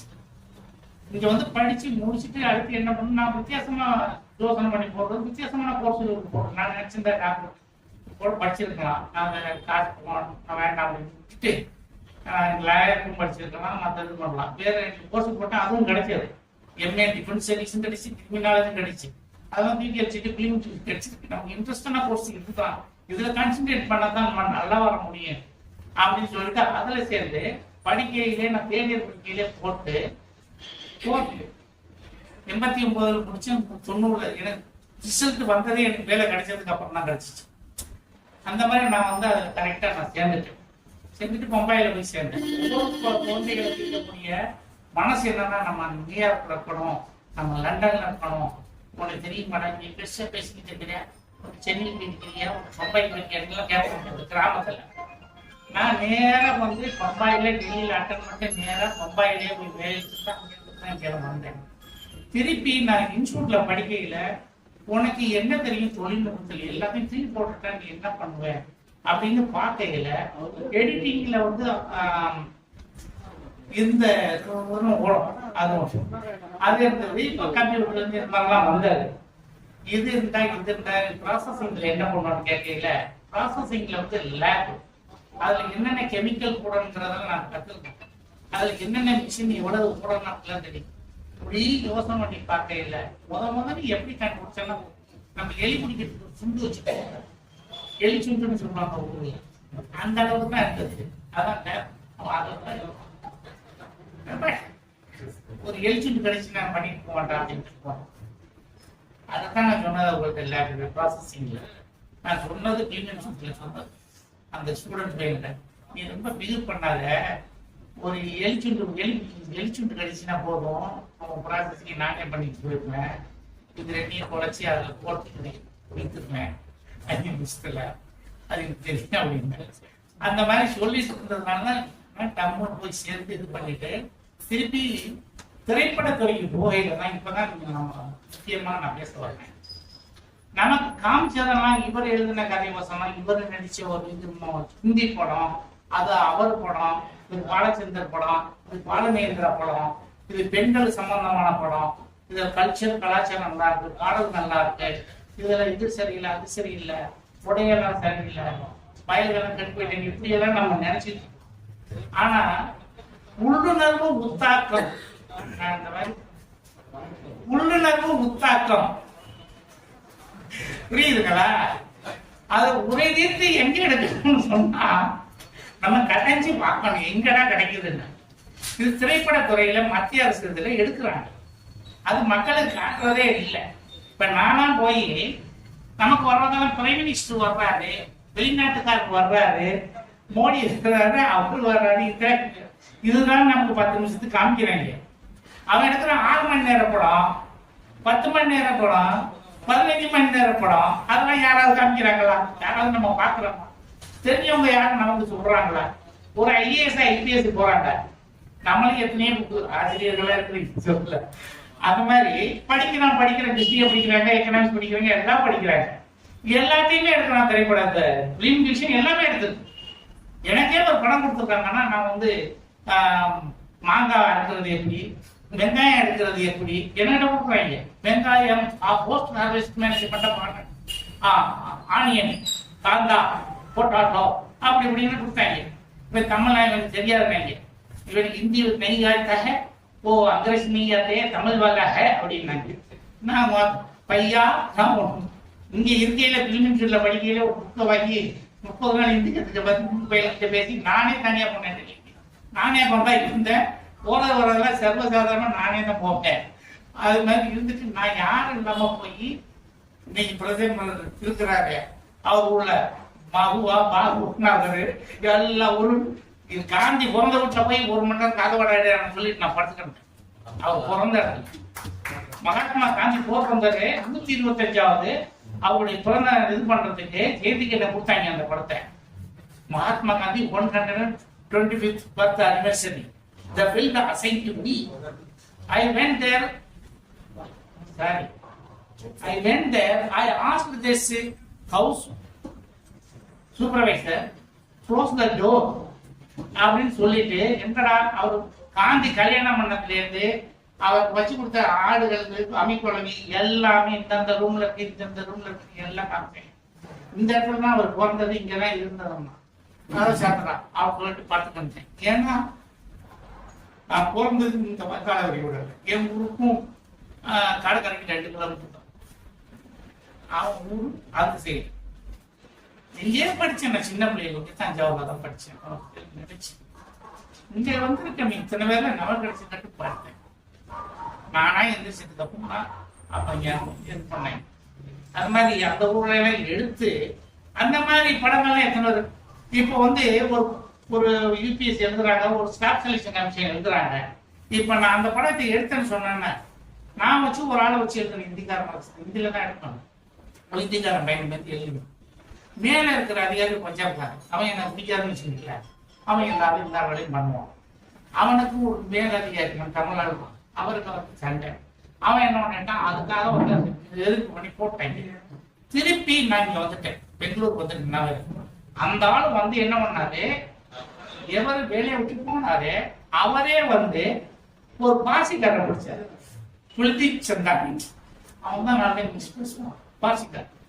அவனை வச்சு அந்த ஆளையும் எழுத வச்சு பேச வச்சு அந்த படத்தை முடிச்சார். இந்த மாதிரி உள் இடங்கள்ல நடக்கக்கூடிய ஒரு பிரச்சனையை கூட பரீட்சை எழுதுறவர்கள், வேலைக்காக பரீட்சை எழுதுறவர்கள் தெரிந்து கொண்டார். இன்னமும் அவர்கள் ஆன்சர் பண்றதுல ரொம்ப சிறப்பு நடையாரு. இப்ப நான் எதுக்கு இதை சொல்ல வந்தேன்னா, முகலாய அரசை பற்றி 7 மணி நேரம் படம் இருக்கு, அக்பரை பத்தி 7 மணி நேரம் படம் இருக்கு. அக்பர் காலத்துல யாராரு இருந்தா, எப்படி எப்படி வந்தா, அவருடைய புலவர்கள் யாரு, எங்கெங்க இருந்தா, என்ன போனா, எப்படி பண்ணான்னு 6.5 மணி நேரம் 7 மணி நேரம் எடுத்துருக்கு பிலிமிஷன். அந்த படத்தை யாராவது தமிழர்கள் பார்த்துருக்காங்களா? அது இங்கிலீஷ்லயும் இருக்கு, ஹிந்திலையும் இருக்கு. அவன் நான் அங்கதான் இருக்கிறேன், எல்லாமே என்கிட்ட வரும். யாரும் எவனுக்கு சம்பளம் போட்டாலும் என் கையில் இல்லாம போவார். நான் ஓப்பனா சொல்றேன். எமர்ஜென்சி தான் ஆல் ஓவர் இந்தியாவில் என்னோட மெம்பரை கொடுத்தாங்க கவர்மெண்டா.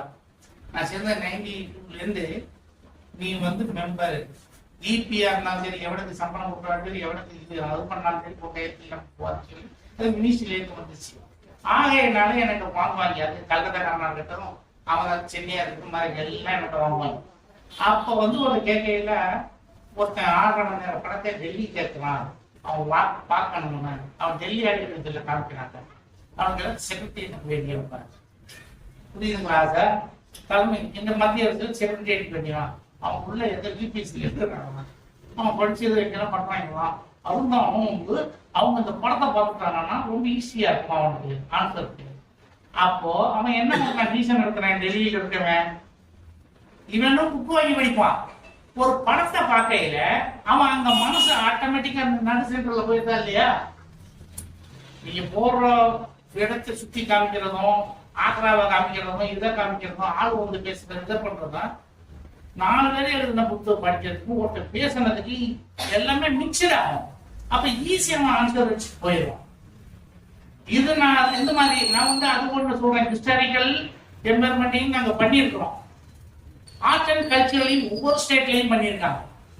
ட்ரைபல் சொல்றேன், நம்ம சில சொல்றோம். ஆதிவாசிகள் எந்தெந்த ஊர்ல இருக்க சம்பல் பார்த்தாங்க ட்ரைபல் ட்ரெடிஷன் ஹிஸ்டரி ஆஃப் சம்பல் பார்த்தாங்க. சம்பல் அந்த மாதிரி சம்பல் பள்ளத்தாக்கு தமிழ் சம்பல் பள்ளத்தாக்கு ஆதிவாசிகள் குரூப், அது ராஜஸ்தானி, அந்த மாதிரி இது மகாராஷ்டிராவிலையும் உண்டு. தமிழ்ல வந்து அது ஏதாவது இருக்குனாக்க அது இங்க உள்ளதான் சொல்லணும். ஏன்னா இந்த யாரும் எடுத்துக்காட்டுறதுக்கு ஆளு கிடையாது தமிழ். புரியுதுங்களா? நான் பார்த்த வரைக்கும் எல்லா ஊருக்காரனும் கிடக்கிறான். ஆனா தமிழ்நாட்டுல மட்டும் எவனுமே எடுத்துக்கூடாது. பெங்காலியில இருக்கு, நார்த் ஈஸ்ட்ல இருக்கு. நார்த் ஈஸ்ட்ல 5 ஸ்டேட்ல ஒவ்வொரு குரூப் மக்களையும் தனித்தனியா இருக்கிறாங்க. கல்கத்தா அதுக்கு அவாய்ட் பண்றேன், அது அலோவ் பண்றேன். ஏன் இந்த தமிழ்நாட்டில் வந்து ஒண்ணுமே பண்ணல? நான் எனக்கு இங்கதான் சேர்மனை போட்டுருந்தாங்க.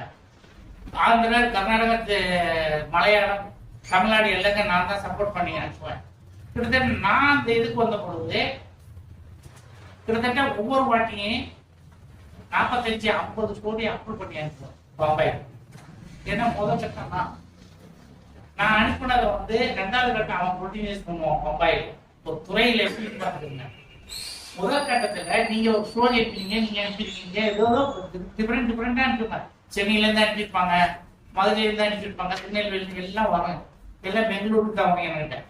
அப்போ நான் அதெல்லாம் வந்து பண்ணிட்டு ஆந்திராவோட ஹைதராபாத்ல இருந்து வரும், விஜயவாடாவில இருந்து வரும், திருப்பதியில இருந்து வரும், அதே மாதிரி கர்நாடகாவிலையும் வரும், கேரளாவில எல்லா இடத்துலயும் வரும். எல்லாரையும் கூட ஒரு நாளைக்கு எல்லாரும் செலவு பண்ணிட்டு ஃபிளைட் எல்லாம் வந்து சேருவாங்க. பேசிட்டு ஆண்கள் இருப்பாங்க, பெண்கள் இருப்பாங்க, எல்லாத்தையும் பண்ணிட்டு அவங்களுக்கு இன்ட்ரீட் பண்ணிட்டு 3 பேர் உட்காந்து நாங்கள் 3 பேர் சைட் பண்ணி உனக்கு பிடிச்சிட்டா உனக்கு எங்களுடைய பிடித்தான். நாங்க போட்டு யாரு 3 பேர்ல 3 பேரும் ஒத்து போயிருச்சுன்னா அப்ரூவ்டு, 3 பேர்ல 2 பேரா நெகட்டிவ் மார்க் அடிச்சு அவுட்டு. அது மாதிரி 2 பேரும் போட்டுட்டாங்கன்னா கன்சிடர் பண்ணுவாங்க, அப்படி பாஸ் மார்க் அப்படிங்கிற மாதிரி போட்டு நிறைய தான் பண்ணுங்க. அதுல ஒரு சில பேர் சென்னையில அவங்களும் அப்ரூவ் பண்ணி எடுத்துட்டாங்க. ஆனா சில மீனவர்களுடைய வாழ்க்கையையும் அல்லது ராமேஸ்வரத்தில் இருக்கக்கூடிய இந்த பவளத்துக்கு பாய் அந்த மாதிரி இதுகளை யாரும் நம்ம வந்து அடுத்தவங்களை வந்து இந்திக்காரன் தமிழ்காரன் அப்படின்னு நம்ம வந்து இது பண்ணிக்கிட்டு இருக்க விட, இப்படி வசம்பு பண்ணிக்கிட்டு இருக்க விட, நம்ம வந்து நமக்கு தெரிஞ்சதை நீங்க வந்து ஆங்கிலத்தில் எழுதி தமிழ்லையும் ஒரு கணக்கு கம்மியாச்சு பூர்த்திங்கன்னா அவங்க யாரை மாற்றிருப்பாங்க. அதே மாதிரி என்எஃப்டிசியில வந்து நம்ம ராமானுஜன் தமிழ்நாடு எல்லாருமே தமிழ்நாடுகளே இருக்கிறாங்க மெம்பரா. பேசி எங்களுக்கு தமிழுக்கு வருஷத்துக்கு ஒரு 5 படம் 6 படம் கொடுக்கறதுக்கு நீங்க அப்ரூவ் ஆகி கொடுங்க அப்படின்னு யாராவது கேட்டுட்டாங்களா? எல்லாரும் எழுதுறோம், எல்லாருக்கும் மனசுல நம்ம எழுதுன இந்த புக் அருமையா இருக்கு. இது ஒரு மதமா எடுத்த ஒரு இதோட சூப்பரா இருக்குங்க. அவங்க நம்ம நினைச்சுக்கிட்டு இருக்கோம், நம்ம நண்பர்னு சொல்லுவார். ஆனா அதுக்குரிய முயற்சிகளை செய்யறதுக்கு மக்கள் சபை உறுப்பினர்களோ அல்லது நம்மளோட சேர்ந்திருக்க அரசு அதிகாரிகள் இருப்பவர்களோ இந்த பிரதிநிதிகள் யாராவது நமக்கு உதவி செஞ்சா அது மிகவும் சாத்தியமாகும். அதான் நாங்க கண்டுகிட்டது. அதே மாதிரி நிறைய பேரு படிக்கிறது மட்டும் கிடையாது, டியூஷன் போறது மட்டும் கிடையாது, அதே மாதிரி வந்து இந்த டிவியில அதுல இதுல வர்றது கிடையாது. உண்மையான சுலோப்பு என்னன்னு அந்த இது தெரிஞ்சுக்கிட்டவங்க தான் அதை கரெக்டா வைக்க முடியும், இல்லைன்னா முடியாது. 480 மார்க் 500 மார்க் 480 மார்க் 490 மார்க் வாங்கணும் இன்டர்வியூல ஃபெயில் அப்படின்னு வந்து நிக்கிறாங்க. காரணம் என்ன, எல்லாரும் அவன் இன்டர்வியூல நல்ல மார்க் வாங்கிட்டான், அது 50 20 வாங்கினாங்க, அங்க எழுதி வச்சு இங்க 10 வச்சு இப்படி எல்லாம் சொல்லிட்டு இருக்காங்க. பேசுறதும் செய்யறதும் எல்லாமே நல்ல கரெக்டா இருந்தா தான் அவங்களால ஜெயிக்க முடியும். இப்ப என்னட்டே கையில நான் வந்து டைரக்ட் கோர்ஸ் போட்டது எத்தனையோ 1000 பேரு, அது அவங்களே சொன்னாங்க, கோர்டினேட் பண்ணாங்க. ஒரு டிபார்ட்மெண்ட் ஒரு மினிஸ்ட்ரி இது பண்ணி குறைச்சி யூபிஎஸ்சி பண்ணணும். யூபிஎஸ்சி மெம்பர்ஸ் தான் வந்து நேரத்துக்கு இல்லை. இப்ப நீங்க எல்லாம் ஒரு போஸ்ட் போனாலும் சரி, டிவி போனாலும் சரி, எதுக்காக போனாலும் சரி, அவங்க அதை தான் செய்வாங்க. அப்ப வந்து ஒரு போஸ்ட் இப்ப நான் எடுக்கையில என்ன எடுக்கையில 6 போஸ்ட் ஃபர்ஸ்ட் 6 பேரை எடுக்கையில வந்து நான் வந்து மாணவனா வந்து ஃபர்ஸ்ட் எடுத்து. அப்போ வந்து அந்த பிலிம் டிவிஷன்ல 18 வருஷம் 20 வருஷமா டெப்டி டைரக்டர் தான் அவங்க டைரக்டர் பண்ணி எடுத்துட்டாங்க. அதுக்கப்புறம் செகண்ட் டைம் நான் வந்து போகையில 2வது வாட்டி நான் செலக்ட் ஆனேன். எனக்கு கேட்கப்பட்ட கேள்வி நான் சொன்ன பதில் தெரிஞ்சுக்கிட்டதுனால அது போல ஒவ்வொருவரும் நமக்கு எங்க இருக்குது, நமக்கு என்ன கிடைக்குது அப்படின்னு சொல்ல ஆளா இருக்கட்டும், பணமா இருக்கட்டும், கிறிஸ்டியா இருக்கட்டும், ஆர்கனைசேஷனா இருக்கட்டும், அதெல்லாம் எங்கெங்க இருக்குது அப்படின்னு வந்து எடுத்து பார்த்தா நம்மளால புரியுது. அது திரைப்பட மத்திய திரைப்பட துறையில நிறைய இருந்தது. அது என்னன்னா, நான் ரிட்டையர்ட் ஆகி 21 ரிட்டையர்ட் ஆகி இல்லை, நான் வந்து சில முறைகளை மியூசிக்கு அப்பதான் எல்லா முறையும் என்னென்ன எல்லாத்தையும் என்னென்ன தான் இருப்போம். எனக்கு அட்மினிஸ்ட்ரேஷன் ஒர்க்கு கோர்ட்டு கேஸெல்லாம் என்ன தெரியும் தெரிஞ்சு விட்டுருவாங்க. ஆமா, நான் உண்மை சொல்றேன், இங்கேயும் நான் ஸ்டேட்டுக்கு நான் தான் பார்த்தேன். அதே மாதிரி செக்ரட்டரி மேல போறதுல நான் தான் போயிருக்கேன். நான் அதுக்கு எழுதி கிடையாது, அதுக்கு அக்ஷன் செக்ரட்டரி. அது எப்படின்னா 12,000 பேசிட்டு அந்த 20 அப்படி வச்சுருக்கேன். அந்த ஏதாவது நிக்கணும், நான் வந்து என்ன வந்து கொடுக்கல. அவன் என்ன ஸ்பெஷல் ஆர்டர் என்ன கொடுப்பான், அந்த ஸ்டாண்டர்டு கொடுக்குறேன் ஸ்பெஷல் ஆர்டர் கொடுத்தேன். நான் அதில் ஜெயிச்சு கொடுத்தேன். அடிஷனல் சொல்லி ஹைகோர்ட் அழைச்சிட்டு வந்து கிரேட் கோர்ஸ்ல போட்டு 2 பேரை பேரை வச்சு திருவிழையாச்சுடா சொல்லிட்டு நான் சென்னைக்கு வரையில திருப்பி கூப்பிட்டாங்கன்னு என் செலவுல திருப்பி கூப்பிட்டு போறேன். இங்க வர வேண்டிய ஆளு நான் போறேன். அப்படியெல்லாம் வேலை பார்த்தேன். அதெல்லாம் எழுதி ஒன்று போட்டாங்க மந்திரி சபை. இந்த மாதிரியில எனக்கு வேலைக்கு 5 பேர் வேலையை எனக்கு ஒரு ஆளுக்கு வாங்கிட்டு என்னை ஏன்டா இப்படி வந்து ப்ரொமோஷன் பண்ணாம வச்சு அவங்க ஒரு கேள்விட்டு நான் ரிட்டையர் ஆனதோட ஆப்ஷன் கொடுத்தேன். கிடையாது, நான் ரிட்டையர் ஆனதோட நான் போனீங்க வாங்கன்னு கூப்பிட்டாங்க. எனக்கு போன வச்சு நான் போனேன். அந்த அக்கௌண்ட் சர்வீஸ் அம்மா சீனியர் அக்கௌண்ட் சர்வீஸ் அந்த அம்மா ஆர்டர் கொடுத்தாங்க தான்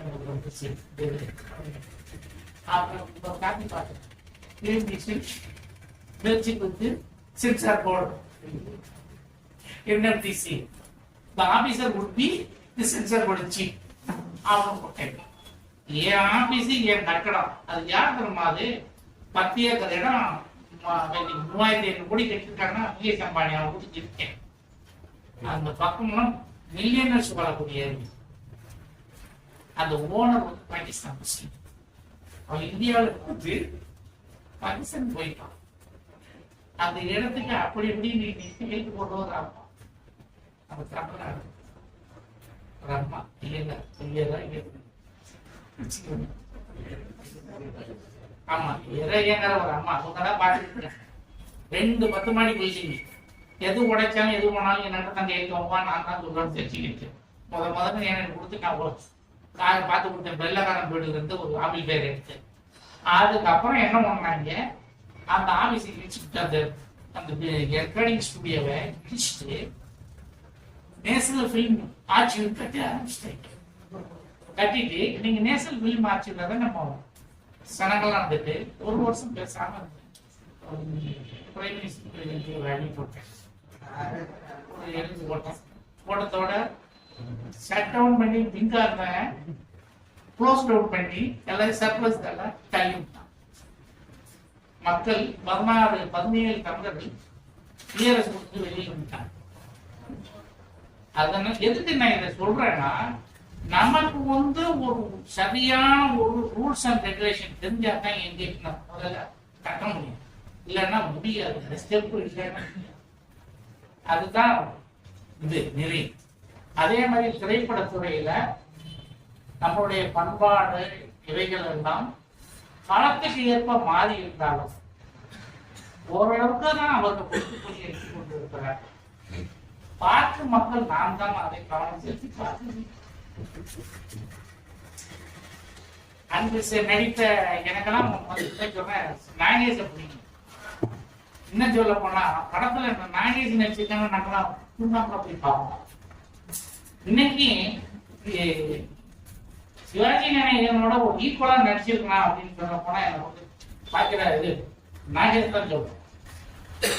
கவலை இல்லாம நீங்க திருவிளையாடல பாருங்க, அவன் சொல்ற இவர் கேட்கிற கேள்விக்கு அவன் சொன்ன நடிப்பும் அதுக்கு ஈக்குவலா நடிக்க முடியாது. வேற நடிக்க அந்த திரைத்துறைக்கு வந்ததுக்கு போல நாகேஷ் ஒரு இது போகும். அதே மாதிரி நீங்க இன்னைக்கு பாருங்க, இன்னைக்கு நடக்கக்கூடிய நடைமுறையில நான் பேஸ் பண்றதெல்லாம் வந்து எம்ஆர் ராதா நம்ம குடிக்காம இருந்தான் வேற மேட்ச். ஆனா அவன் எது பேசினாலும் கிண்டலா பேசுறது போற அதுக்கு பேசிட்டான். அன்னைக்கு எம்ஆர் ராதா பேசுறதே நிதி போடுறான். நீ சொன்னதா அவன் தான் நிக்கிறான்.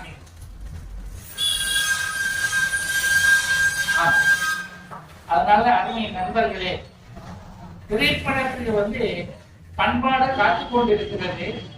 அரசும் காக்கிறது, நம்மளும் காக்கலாம். முதலில் நாம் பொதுமக்கள் நாம் நன்குணர்ந்து காத்தாலே, நமது பண்பாடை நாம் காத்தாலே அது நிலையிட்டு பெறும். நன்றிகள். நன்றி. நைசன் ஸ்டுடியோட மேனேஜிங் டைரக்டர், அப்பா தான் ஓனர் ஆக்சுவலா.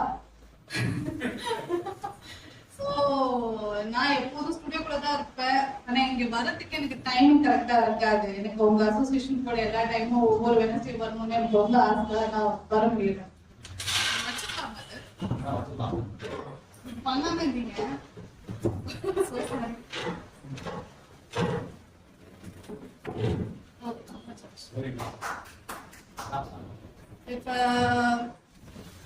இப்ப அப்பா வந்து சென்சார் போர்ட்ல இருந்தா எனக்கு தெரிஞ்ச ஒரு மைண்ட் செட்ல நான் சொல்றேன். ஏன்னா அப்பா ரிட்டையர்ட் ஆன டைம் தான் நானும் படிச்சுட்டு வெளியில வந்தேன்.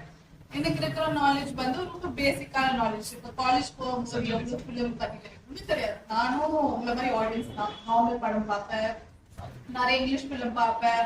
மல்டி லாங்குவேஜஸ் வந்து சின்ன வயசுல இருந்து என்கரேஜ் பண்ணி பார்க்க சொல்லுவாங்க. கார்ட்டூனா இருக்கட்டும் சரி, கார்ட்டூன்ஸ், ஹிந்தி மூவிஸ், மல்டி லிங்குவலா. நான் பெங்களூர்ல இருந்தனால 16 லாங்குவேஜஸ் போல நீங்க கத்துக்கலாம். எது நானுமே ஸோ இந்தியன் லாங்குவேஜஸ் மட்டும் இல்லாம மற்ற லாங்குவேஜஸும் எக்ஸ்பீரியன்ஸ் பண்ணு, தெரிஞ்சுக்கோங்க. கல்ச்சர்ஸ் என்னன்னு தெரிஞ்சுக்கோங்க. மேபி இன்னைக்கு இங்க நீ பெங்களூர் தமிழ்ல இருந்து பெங்களூர் வந்திருக்கோம்.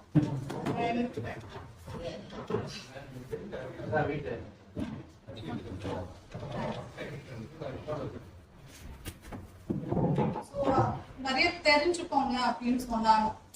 ஆனா காலேஜ் டைம் அப்ப என்ன புக்ஸ் படிப்பு மார்க்ஸ் நீ படிச்சுட்டீங்கன்னா போய் வேலைக்கு போயிடலாம் இப்படிதான் சொன்னாங்க. எனக்கு என்னன்னா படிப்பு தவிர எனக்கு ஹாபிஸ் ஜாஸ்தி, எனர்ஜி ஜாஸ்தி, நிறைய எக்ஸ்ப்ளோர் பண்ணணும்னு நினைக்கிறேன். எக்ஸ்ப்ளோரேஷன் வந்து நிறைய ஹாபிஸ் கத்துக்கிட்டா மட்டும்தான் வரும், இல்லைன்னா வராது. இது நிறைய பேரு தமிழ்நாடு பீப்புள் வந்து மிஸ் பண்றீங்க ஜென்ரலா. சின்ன வயசுல இருந்து book mark 10th 12th mark படிச்சுட்டு நல்ல வேலைக்கு போகணும், இன்டர்நேஷனல் லெவல்ல வேலைக்கு போகணும். ஸோ எப்படின்னா நிறைய டாக்டர்ஸ் இருக்காங்க, எல்லா ஃபேமிலியும் இப்போ டாக்டர்ஸ் இருக்காங்க, எல்லா ஃபேமிலியும் என்ஜினியர்ஸ் இருக்காங்க, எல்லா ஃபேமிலியும் லாயர்ஸ் இருக்கிற மினிமமான ரேஷியோ. ஆனா இண்டஸ்ட்ரீஸ் வந்து யார் போடுறாங்கன்னா இப்போ வரை எங்க ஸ்டுடியோல வந்த கிளைண்ட்ஸ் சொல்லலாம், ஒருத்தவங்க கூட விஷுவல் கம்யூனிகேஷன் படிச்சுட்டு வந்து ஒர்க் பண்ண ஸ்டூடெண்டே கிடையாது. இப்போ வரையுமே 3 வருஷமா நடத்திட்டு இருக்கோம். யாருமே விஷுவல் கம்யூனிகேஷன் ஸ்டூடெண்ட் வந்து வந்ததே. மோஸ்டா வந்தது வந்து number 1 engineering students, 2 art students. அதையும் அந்த படிப்புக்கும் அவங்க ஒர்க்குக்கும் சம்மந்தமே இருக்காது. இப்ப ஏன் அது மாதிரி பண்றாங்கன்னா அவங்களுக்கு வந்து படிச்சுட்டு இதுல வேலை பார்த்து சில பேர் படிச்சு முடிச்சுட்டு ஃப்ரீ டைம்ல இது பண்ணிட்டு இருக்காங்க ஆஸ் அ ஹாபின்னு பண்ணும்போது அவங்க நிறைய பேர் எக்ஸ்ப்ளோர் பண்றாங்க. எல்லாமே பிகினர்ஸ், சில பேர் எக்ஸ்பீரியன்ஸ் டைரக்டர்ஸ். என்னன்னா அவங்களுக்கு வந்து ஒரு நல்ல ப்ரொடக்ஷன் கம்பெனி இருக்கு, செகண்ட் வந்து நல்ல ஆக்டர்ஸ், இது மாதிரி ஒரு கேங் வச்சிருக்காங்க. அவங்களுக்கு எந்த படம்னாலும் ஈஸியா பண்ணி முடிச்சிருக்கான். இப்ப லைக்கா ப்ரொடக்ஷன், இது மாதிரி நிறைய இப்ப கமல்ஹாசன் ஸ்டுடியோஸா இருக்கட்டும், சிவகார்த்திகேயன் மற்ற studio, we have a property மாதிரி கனெக்ஷன்ஸ்லாம் நிறைய ஜாஸ்தி. ஆனா நம்ம என்ன லேக் பண்றோம்னா யூனிட்டி கிடையாது.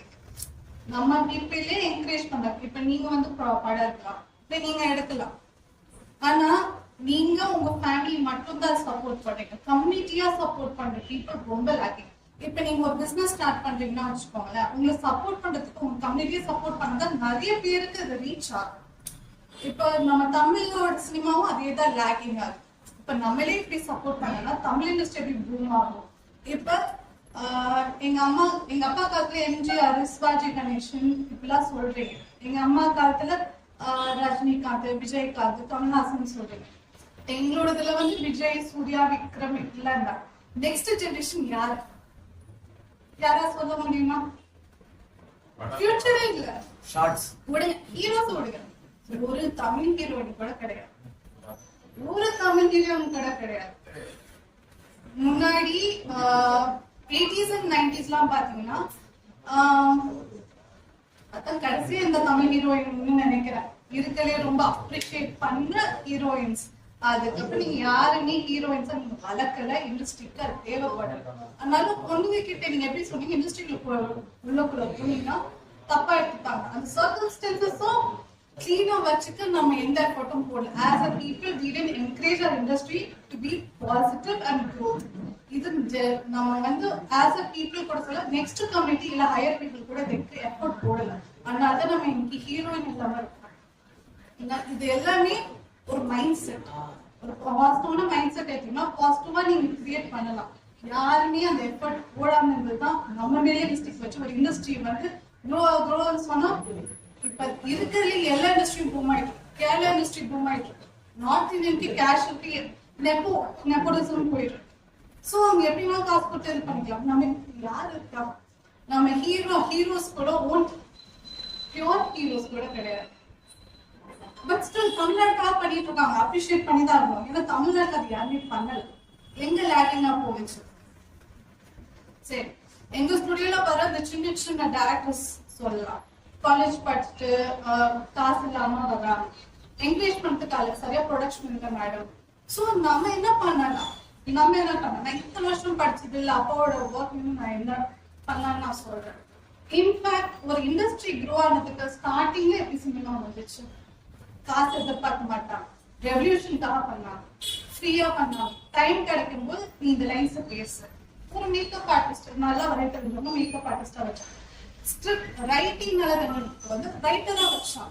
ஸோ ரைட்டருக்கு ஒரு போஸ்ட், டைரக்டர் நல்லா இப்படி நடி அப்படின்னு சொல்லிட்டு டைரக்டருக்கு ஒரு போஸ்ட், எடிட்டிங்க்கு ஒரு போஸ்ட், காஸ்டியூம் டிசைனுக்கு ஒரு போஸ்ட், இப்படின்னு சொல்லி ஃப்ரீயா இந்த ஸ்கிரிப்ட் இல்ல டிராமா வந்து எப்படி உருவாக்கணும்னு அதே மாதிரி பேசிக்ல இருந்து ஸ்டார்ட் பண்ணாவே இது ஒரு கவர்மெண்ட் எதுக்கு நீங்க எதுக்கு போனா கவர்மெண்ட் இதை ஃபண்ட் பண்ண ஆரம்பிச்சு. நீங்க எப்ப கவர்மெண்ட் வந்து இதுக்கு ஏற்ற மாதிரி ஃபண்ட் பண்ண ஆரம்பிக்கிறாங்களோ எல்லா இண்டஸ்ட்ரியும் க்ரோத் ஆகும். ஸ்டோரிஸ் வந்து ஒரு விதமான ஸ்டோரிஸா தேவையில்லை, இப்போ போலீஸ் ஸ்டேஷன் உள்ள என்ன நடக்குது 90s 80s சீரியல்ஸ்லாம் பார்த்துருக்கீங்களா? ரொம்ப ரெவல்யூஷனா இருக்கும். உமன்ஸ் வந்து ஃபர்ஸ்ட் படிக்க வச்சா என்னென்ன நடக்கும்னு எல்லாரும் காமிப்பாங்க. படிச்சா என்னென்ன பெனிஃபிட்ஸ் இருக்குன்னு சொல்லுவாங்க. படிக்கலன்னா எப்படி வந்து ஸ்ட்ரகிள் ஆகும், மேல் ஃபீமேல் ரெண்டு பேருக்கும் இப்ப என்ன ஆகும் எல்லாமே சொல்லுவாங்க. இப்போ ஃபாரஸ்ட்ரி சர்வீஸ்ல என்ன இருக்கும், டிராமா பீரியட்னு பழைய கால ஸ்டோரிஸ் கூட இப்ப வந்து ரொம்ப டிமாண்டா இருக்கு. ஆனா இன்னைக்கு உள்ள சீரியல்ஸ் எல்லாம் பாத்தீங்கன்னா ஒரே மாதிரி 4 வருஷத்துல வேற வேற ஈவென்ட்ஸ் வச்சு ஆரம்பிச்சிருக்காங்க. ஏதாவது குரோத் தெரியுதா? என்ன பண்ண போறோம்? எல்லார்கிட்டயும் உட்காந்து ஸ்பீச்சா கொடுத்துட்டு போறோமா, இல்ல ஏதாவது ஒண்ணு கிரியேட் பண்ணி சொசைட்டியை ஒண்ணு கிரியேட் பண்ணா வாங்க ஸ்டார்ட் பண்ணலாம் சொல்லி சின்ன கொஞ்சம் ஃப்ரீயா எல்லாரும் நீங்க எல்லாமே கூட நடிச்சு ஒரு படம் பண்ணி முடிச்சிடலாம் ஃப்ரீயா. 1 ஹவருக்கு ஒரு நாளுக்கு ஒரு 2 ஹவர்ஸ் உட்காந்து ஒரு படம் பண்ணி ஃப்ரீயா படம் பண்ணி நம்மளே ஃப்ரீயா பட்ஜெட் கொடுத்து டெலிகாஸ்டிங் கம்பெனிஸ்க்கு மட்டும் கொடுத்து நம்ம இது பண்ணிக்கலாம். ஓடிடி பிளாட்ஃபார்ம்ஸ் தான் வந்துருச்சு. எல்லா டைமும் தேட்டர் போட்டு ஓடிடி பிளாட்ஃபார்ம்ஸ்க்கு வந்து கரெக்டான ரூல்ஸ் என்ன தெரிஞ்சுக்கிட்டு நீ கரெக்டா பண்ணிக்கலாம். நிறைய விதத்துல இருக்கு. there are so many genres. But யாராவது எக்ஸ்ப்ளோர் பண்றதுக்கு ரெடியா இருக்கீங்களா? எக்ஸ்ப்ளோர் பண்றவங்களும் நம்ம வந்து மட்ட தட்டி இது ஏன்டா பண்ற வேஸ்ட் ஆஃப் டைம்னு சொல்றோம். இதுக்கு நெக்ஸ்ட் இதுவா மூவ் பண்றதுக்கு எல்லாரும் ஹெல்ப் பண்ணணும். ஒரு கம்யூனிட்டியா நம்ம டெபிசிட்டா இருக்கிறதுக்கு all we need is an encouragement. பண்ணு, நான் சப்போர்ட் பண்றேன், நான் வாட்ஸ்அப் ஸ்டேட்டஸ் பண்ணேன், எனக்கு இதுதான் தெரியும், ஃபேஸ்புக்ல எப்படி போகணும் சொல்லு, நான் சொல்லி தரேன் அப்படின்னு நம்ம ஒருத்தவங்க ஹெல்ப் பண்ணாதான் அது க்ரோ ஆகணும். நீங்க வந்து சும்மா அவன் வளரக்கூடாது இவன் வளரக்கூடாதுன்னு சொன்னா எங்க அப்பா எவ்வளவு ஸ்ட்ரகிள் பண்ணாங்கன்னு நான் சொல்றேன். இருக்கலே இங்க தமிழ் அந்த இதுல நார்த் இந்தியன்ஸ்ல ஒரு தமிழால மேல வரவே விட மாட்டான். அதோட மோசம் அங்க கன்னடி காஸ் தெலுங்கு கேரளா பீப்புள் எல்லாம் ரொம்ப கல்ச்சர் வைஸா இருப்பாங்க. கேரளாவோட யூனிட்டி எப்படி இருக்கும் தெரியுமா? அவன் திருமணம் இருந்தா கூட இவன் நம்ம பையன் நம்ம தான் வச்சு மேல தூக்கி விடுவோம். இவன் சேஃப்டி சோன் பண்ணுவோம் திருமணம் இருந்தா கூட. ஆனா நம்ம கிளீனா இருக்கும். ஆனா இப்படி 2 தமிழன்ஸ் தான் ஃபைட்டிங் தான் ஜாஸ்தியா பார்த்தா யூனிட்டி இருந்ததே கிடையாது. யூனிட்டி இன்னொருத்தன் வளரான்னா அவனை வச்சு நம்மளும் செய்து வரட்டும். அவன் நல்லா போட்டணும். ஒரு விஷயம் ஒரு டைம் நீங்க நினைச்சீங்கன்னா நம்ம தான் எங்கேயும் போயிருக்கோம். நம்ம இன்டர்நேஷனல் வைஸ்ல நல்லா இருக்கிறோம். பட் இன்னும் பெட்டரா இருக்கலாமே, இன்னும் பெட்டரான ஃபீல்ட்ல இருக்கலாமே. ஒருத்தவங்க காசு சம்பாதிக்கிறாங்கன்னா அது உட்காந்து ஜெலஸா ஃபீல் பண்ணும். அப்படிலாம் கிடையாது. எந்த ஒர்க் இருந்தாலும் ப்ளீஸ் ஷேர் பண்ணுங்க, கம்யூனிட்டியா ஒர்க் பண்ணுங்க. ஒர்க் எடுத்துட்டு வந்து அது வந்து நல்ல ப்ரொடக்டிவிட்டி கொடுங்க. இல்ல இந்த மிஸ்டேக் இருந்துச்சுன்னா சண்டை போடாதீங்க. மற்ற கம்யூனிட்டியில இருக்கிற ஒரே ஒரு பெஸ்ட் தான் அவன் சண்டை போட மாட்டான், ஒர்க்கை மட்டும் பார்ப்பான். சண்டையில தூக்கி போட்டு ஃபர்ஸ்ட் ஒர்க்ல இருக்கிற ஃபோக்கஸ் ப்ரோக்ரஸ் பண்ணிட்டு அதுக்கப்புறம் இது பண்ணுவாங்க. அப்பா ஃபேஸ் பண்ண வந்து நிறைய புலி ஃபேஸ் பண்ணாங்க. எப்படி சொல்றது, அவங்கள ப்ரொமோஷன் கொடுக்கறதுக்கு ரொம்ப கஷ்டப்படும். அதையும் அவங்க ஃபைட் பண்ணி அந்த போஸ்ட் யூஸ் பண்ணிப்பேன். அப்பா அந்த போஸ்ட்க்கு அப்புறம் எந்த தமிழால அந்த போஸ்ட் வந்ததே கிடையாது. ஒன்லி த்ரூ பொலிட்டிக்கல் இன்ஃப்ளூயன்ஸ் அப்படிதான் வரும். லைக் ரிலேட்டிவ்ஸ் இந்த மாதிரி ஒரு நார்மல் வில்லேஜ் பையன் with no political influence background எதுவுமே இல்லாத ஸ்ட்ராங்கா டேலண்ட் மட்டும் எடுத்து மேல அவங்க வந்து லாஸ்டா இங்க வந்ததுக்கு அப்புறம் இந்த ஆப்போசிட் மூடிட்டாங்க. ஸோ அதுக்கப்புறம் ரா டேலண்ட்ஸ் எல்லாம் நம்ம தான் ஸ்கவுட் பண்ணணும். நம்ம தான் இப்போ படம் எடுக்கிறாங்க, நாங்க சேர்ந்து எடுக்கலாம். பெரியவங்க கூப்பிடுங்க, சின்னவங்க கூப்பிடுங்க, ஃபீமேல்ஸ் கூப்பிடுங்க. எல்லாருக்கும் ஒரு டேலண்ட் நீங்க பண்ணவே கத்துப்பீங்க. ஸோ ஃபிலிம் இண்டஸ்ட்ரி வந்து ரொம்ப தமிழ் இண்டஸ்ட்ரி வந்து ரொம்ப ட்ரெயினா இருக்கு. ஸோ நீங்க எல்லாருமே கான்ட்ரிபியூட் பண்ணலாம். இந்த நைஸ் ஸ்பீச்சஸ் வந்து நீங்களும் இது பண்ணுங்க. யாராவது ஒரு கம்ப்யூட்டர்ஸா பண்ணுவாங்க, என்கரேஜ் பண்ணுங்க. ஸ்டோரி புக்ஸ்லாம் இது பண்றதுக்கு பாட்காஸ்டிங் பண்ணலாம். இப்பதான் என்ன சொல்றது ஏஐ வந்துருச்சு. ஆக்டர்ஸ்க்கு இப்பதான் மார்க்கெட்டிங் சீக்கிரம் போயிடும் போல இருக்கு. ஏஐ இது வர்ச்சுவல் இண்டஸ்ட்ரி. செகண்ட் வந்து மியூசிக்கு நீங்க அனுபவத்து இங்க கிட்ட எல்லாம் இப்ப இன்னும் இருக்காங்க. The need a demand. But AI take over பண்ணுச்சுன்னா ரா டேலண்ட்ஸ்க்கு இதுவே கிடையாது. So we should do something to mingle along with new technology. So அதுக்கு வந்து நிறைய கற்றுப்போங்க. ஆனால் ரா டேலண்ட்ஸ் இனிமே ஹாபிஸ் வளர்த்துட்டே இருக்கு. சின்ன குழந்தைங்களா அப்பப்போ மியூசிக் ஸ்கூலுக்கு சேர்த்து விடுங்க. எங்கேயாவது ஒரு ஸ்விம்மிங் இது மாதிரி டான்ஸிங், அதுக்கப்புறம் கார்டனிங், அக்ரிகல்ச்சர் இது மாதிரி அப்பப்போ சொல்லி கொடுத்துருங்க. சின்ன வயசுலேயே சொல்லி கொடுத்துட்டே இருங்க. ஏதாவது ஒரு ஹாபிஸ்ல ஒரு அடல்ட் ரீச் ஆகுமா படிப்பு மட்டும் இல்லாம மற்றதையும் அவங்க எக்ஸ்ப்ளோர் பண்ண அது மூலமாவும் அவங்க சம்பாதிக்க கற்றுப்பாங்க. ஸோ இது எல்லாருக்கும் ரீச் அவுட் பண்ணுங்க. நான் வந்து எங்க ஸ்டுடியோ வந்து என்ன ஒர்க் பண்ணேன்னு கடைசியா ஸ்பீச் முடிச்சுட்டேன். நான் வந்து போஸ்ட் ப்ரொடக்ஷன் ஸ்டுடியோ நடத்தணும், எங்க அப்பா தான் ஒண்ணு. ஸோ நான் போஸ்ட் ப்ரொடக்ஷன் ஒர்க்ஸ் என்னன்னா, இப்போ நீங்க ஒரு ஃபோன்ல ஒரு ஃபுட்டேஜ் எடுத்திருப்பீங்க, இல்ல படம் எடுத்திருப்பீங்க, அதுக்கு வந்து dubbing works, music, mixing, mastering, editing, இது எல்லாமே நாம பண்ணி கொடுத்துட்டு இருக்கோம். நாங்க வந்து தஞ்சாவூர் ஸ்பெசிபிக்கா ஏன் சூஸ் பண்ணணும், பெங்களூர் விட்டுட்டு இங்க இருக்கிற பீப்புள் க்ரோ ஆகுறதுக்கு தான் மெயினா இங்க வச்சோம். இங்க இருக்கிற கம்யூனிட்டி க்ரோ ஆகுறதுக்கு தான் இங்க வச்சோம், யாருக்காக வைக்கல. எங்க அப்பா வந்து என் சொந்த ஊர்ல வைக்கணும்னு எனக்கு ஆசையா இருக்கு. இங்க இருக்கிற பீப்புள் க்ரோ ஆகுறதுக்கு ஆசை இருக்கு, யாருமே வரமாட்டாங்க, அவங்களுக்கு ஒரு கவலை. ஆனா நம்ம அது விட்டு கொடுக்காம இருக்கோம். ஏன்னா ரா டேலண்ட்ஸ் இருக்கு இங்க, நிறைய பேர் அந்த ரா டேலண்ட்ஸ் வந்து இன்னும் இருக்காங்க. அதுல வந்து எப்படி இம்ப்ரூவ் பண்ணணும்னு தெரியாம இருக்காங்க, சரியான பீப்புளை ரீச் ஆகல, சரியான பீப்புள் எங்க கத்துக்கணும்னு தெரியாம இருக்காங்க. இந்த கத்துக்கணும் எல்லாமே ரெடியா இருக்கிறவங்களுக்கு வந்து யாரை மீட் பண்ணி ஒர்க் கிட்ட கொடுத்து நாங்க கொஞ்சம் பெரிய ஆளா ஆகணும்னா அந்த கம்யூனிட்டியில மீட் பண்ணேன். We have to go reach out பண்ணணும், ஒருத்தர் ஒருத்தர் தெரிஞ்சுக்கணும். நிறைய பேர் கூப்பிடணும், நிறைய பேர் கூப்பிட்டா கம்யூனிகேட் பண்ணி ஒவ்வொரு பிளாட்ஃபார்ம் புதுசா 4-5 பிளாட்ஃபார்ம் புதுசா கிரியேட் பண்ணிட்டே போகலாம். ஸோ ஐடியாஸ் வந்து எக்கச்சக்கமா இருக்கு, ஆனா இம்ப்ளிமெண்ட் பண்ணணும், பீப்புளும் அதுக்கு ரெடியா இருக்கணும். This is all we want. ரொம்ப தேங்க்ஸ். எடிட்டிங், போட்டோகிராஃபி, ஃபிலிமிங், இது எல்லாமே வச்சோம். நான் அதுக்கு வந்து ஆல்மோஸ்ட் டிஜிட்டல் மார்க்கெட்டிங் 1 lakh போல நான் ஸ்பெண்ட் பண்ணேன். ஸ்டூடெண்ட்ஸ் எங்களுக்கு பட் இட் டென்ட் ஹேப்பன்.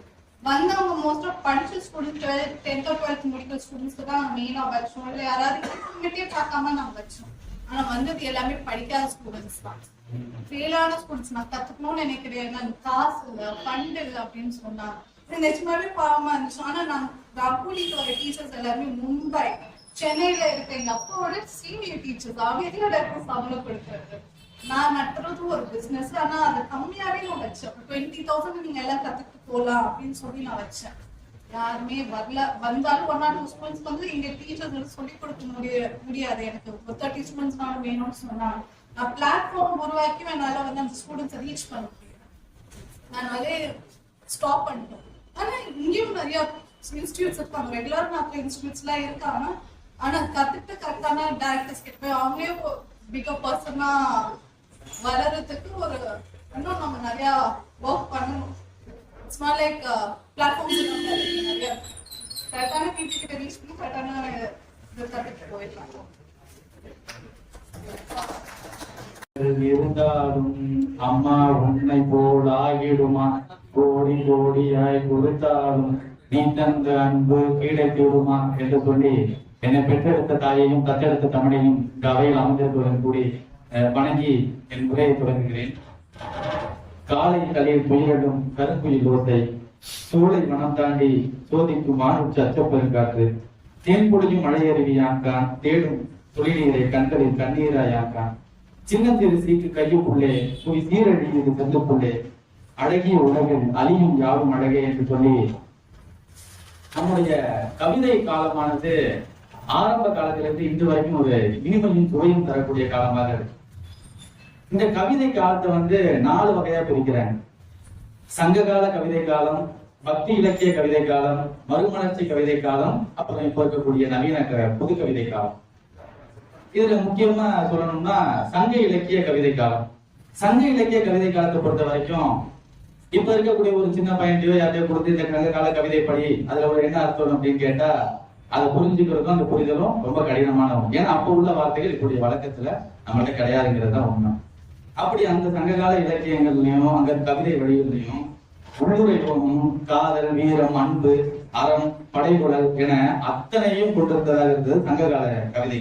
இதுல அகநானூறு, புறநானூறு, 10 பாட்டு, 8 புகை என அனைத்துமே சங்ககால கவிதைகளாக நம்ம பார்த்திருக்கோம். அதுல அகநானூறுல இயற்கையோடு காதலை இணைந்து சொல்றார்.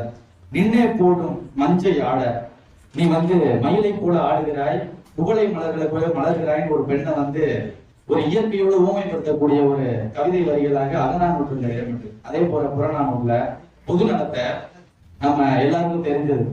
ஐநா சபையில இன்னும் அந்த வாசகம் இருக்கு. கனின் பூங்குன்றனார் அவர்கள் எழுதிய வரிகள். யாதும் ஊரே யாவரும் கேளி, தீதும் நன்றே பிறதரவாரா என்று நன்மையும் தீமையும் வேறு யாராலும் நமக்கு வருவதில்லை, நாம் செய்யக்கூடிய செயல்களால் நமக்கு விளைவுதான்ங்கிறத இந்த வரிகள்ல சொல்லியிருப்பாரு. அதே போல மானம் வீரம் ஆகிய இரண்டும் உயிரை விட மேலென கருதி அவர்கள் கொண்ட சமூகம் அந்த தமிழ் சமூகம். ஈன்று புறந்தறுதல் எந்தலை கடனே, சான்றோர் ஆக்குதல் தந்தைக்கு கடனே, வெளிவெடுத்து கொடுத்தல் கொள்ளருக்கு கடனே, ஒளிர்வாள் அருஞ்சம் முடக்கி களிர் எரிந்து பெயர்தல் காலைக்கு கடனேன்னு நம்முடைய வீரத்தை வந்து தமிழ் சமூகத்துல குறிப்பிட்டிருக்கிறாங்க. இவ்வாறு சங்க இலக்கியம் நமக்கு வீரத்தையும் பற்றையும் மானத்தையும் சொல்லிக் கொடுத்தது. ஆனால் அதே சமயம் அன்பையும் அறத்தையும் அழகையும் நமக்கு அள்ளி கொடுத்ததும் அந்த தமிழ் சங்ககால கவிதைகள் தான். அதை தொடர்ந்து வந்ததுதான் பக்தி இலக்கிய காலம். கவிதை என்பது வெறும் புகழ்ச்சியாக இல்லாமல் இறைவனோடு உரையாடும் ஒரு கருவியாக மாறிய ஒரு காலம் தான் இந்த பக்தி இலக்கிய காலம். சாதி, குலம், பிறப்பு என எந்த வேறுபாடு இறைவனை நம்மால் மனதால் நினைக்க முடியும் அப்படிங்கிற சொன்ன ஒரு கவிதை காலம் தான் பக்தி இலக்கிய காலம். நாம் இருக்கும் குடியெல்லாம் நம்மனை அன்றோம் அப்படின்ட்டு இறைவனோடு உரையாடிய வரிகளும் திருநாவுக்கரசர் தேவாரம் பாடல்களை சொன்ன விறகில் தீயினும் பாலில் படுமையனும் மறைய நின்றுடன் மாமணி சோதியன்னு விறகில் ஒளிந்திருக்கக்கூடிய நெருப்பினை போலவும் பாலில் ஒளிந்திருக்கக்கூடிய நெய்யினை போலவும் நம் மனதில் ஒளிந்திருக்கக்கூடிய இறைவனை நாம் வந்து மனதால் நினைக்கின்ற பொழுது அந்த இறைவனோடு உரையாடலாம் அப்படின்னு சொல்லியிருக்கிறாங்க. அதே போல மாணிக்க வாசகர் திருவாசகத்துல தந்தது உந்தன்னை கொண்டது எந்தன்னை சங்கரா குலார் தவிர அப்படின்னு இறைவா என்னை உன்னிடத்தில் எடுத்துக்கொள், உன்னை என்னிடத்தில் கொடுத்துரு அப்படின்னு சொல்லி இறைவன்கிட்ட வந்து கேட்கிறாரு. அதே போல திருமுறை குறிப்பிட்ட ஒரு முக்கியமான பாடல். இது வந்து இறைவன் என்பவர் தனியாக கிடையாது, நீங்க செய்யக்கூடிய செயல்கள் தான் இருப்பாரு இருக்கிறார் அப்படிங்கிறத யாவருக்குமாம் இறைவருக்கு ஒரு பச்சிலை, யாவருக்குமாம் பசுவிற்கு ஒரு வாயுவை, யாவருக்குமாம் உண்ணும் போது ஒரு கைப்பிடி, யாவருக்குமாம் பிறருக்கு இம்முறை தானேன்னு அந்த வரிகளை சொல்லியிருப்பாங்க. இப்படி கவிதை காகிதத்தில் இருந்தால் அழகு, அதுவே பக்தியில் கடந்தால் அமிர்தம். அன்று இறைவனை பாட பயன்படுத்த மொழி இன்று நம் இதயங்களை தேற்ற பயன்படுத்தப்படுகிறது என்றால் அதுதான் பக்தி இலக்கியம். அதே தொடர்ந்து வந்ததுதான் மறுமலர்ச்சி காலம்.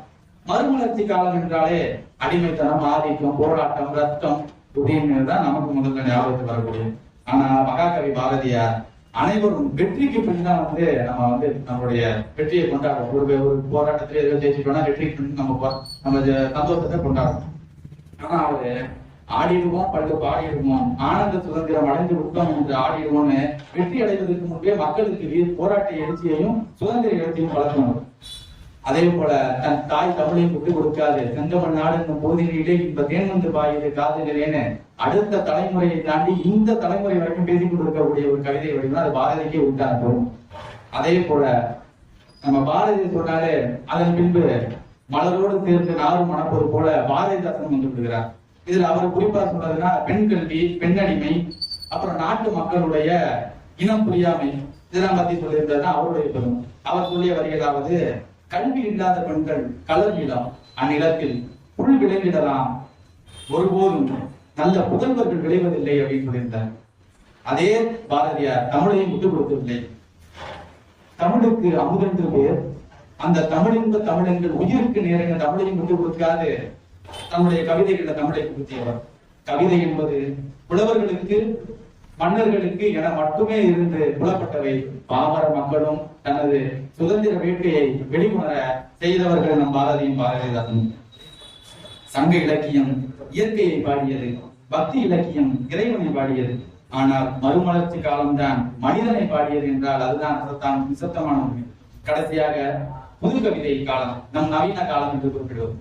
புது கவிதையின் தந்தை என்று அழைக்கப்படுவோர் நாகச்சிம்மன். ஆனால் அவருக்கெல்லாம் அடிக்கல் காட்டியவர் வசன நடை கவிதையை கொண்டு வந்த பாரதியார். அதற்கு பிறகு ஐப்பு கவிதைகள், ஐப்பு கவிதை என்றாலே கவிப்பு அப்துல் ரஹ்மான், இவர்களுக்கெல்லாம் பின் வந்தவர் தான் வைரமுத்து, மூமேத்தா என பலர். வைரமுத்து எழுதிய ஒரே ஒரு கவிதை அதை மட்டும் உங்களுக்கு நினைவுபடுத்துறேன். அவர் பிறகு அப்படின்னு சொல்லி ஒரு சமூகத்தை வந்து பற்றிய ஒரே ஒரு கவிதை. சமூகத்தில் ஒரு பெண் அவர் படக்கூடிய ஒரே ஒரு கஷ்டம் அதை பத்தி ஒரே ஒன்று எழுதியிருப்பாரு. ஒத்தையடி பாதையில ஊர்வலமா போறவரு, வெட்டறிவா வச்சவளே இந்தி வித்தி போறது, கொண்டையிட பூ மணக்க குசுவத்தில் நான் மணக்க, தண்டையிட ஊ மணக்க தங்க மொழியில் போறது, தூக்கு சட்டி இல்ல துணைக்கு வர யாரும் இல்ல, காலுக்கு சிறுப்பும் உள்ள காட்டு வழி போறது, முருக மலமேல உள்விறகு நான் எடுக்க,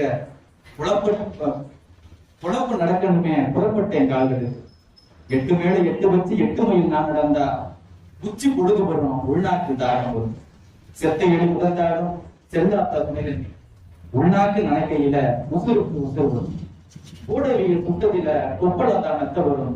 கொப்பளத்தை கப்படிச்சு குச்சி முண்டு குத்த வரும். புசுக்கென்று மழை வருமோ, பூமியில புயல் வருமோ, காஞ்சபுரம் வெட்டையில ரேஞ்சர் தான் வருவான். இங்கிருந்தோ பயம் வந்து எச்சில் உளுந்து விடும். மாத விளக்கானாலும் பாதியில நின்றுவிடும். விறகு விட்டு மறிவாளோ, விறகு விட்டு விரடு விட்டும், கத்தால நாதானே கடைசியில கைது கட்டும். கட்டி வச்ச விறகெடுத்து நட்டு வச்சு நான் கொடுக்க, நடுங்காம தூக்கி விட நான் இங்கு ஆழ்வார். இடுப்பு பிடிக்க எங்கெடுத்து நடுகெடுக்க, மந்தை வந்து நாட்டேற மாலை மசங்கி விடும். மந்தையில விறக வச்சா மங்கையத்தான் பாப்பாங்க.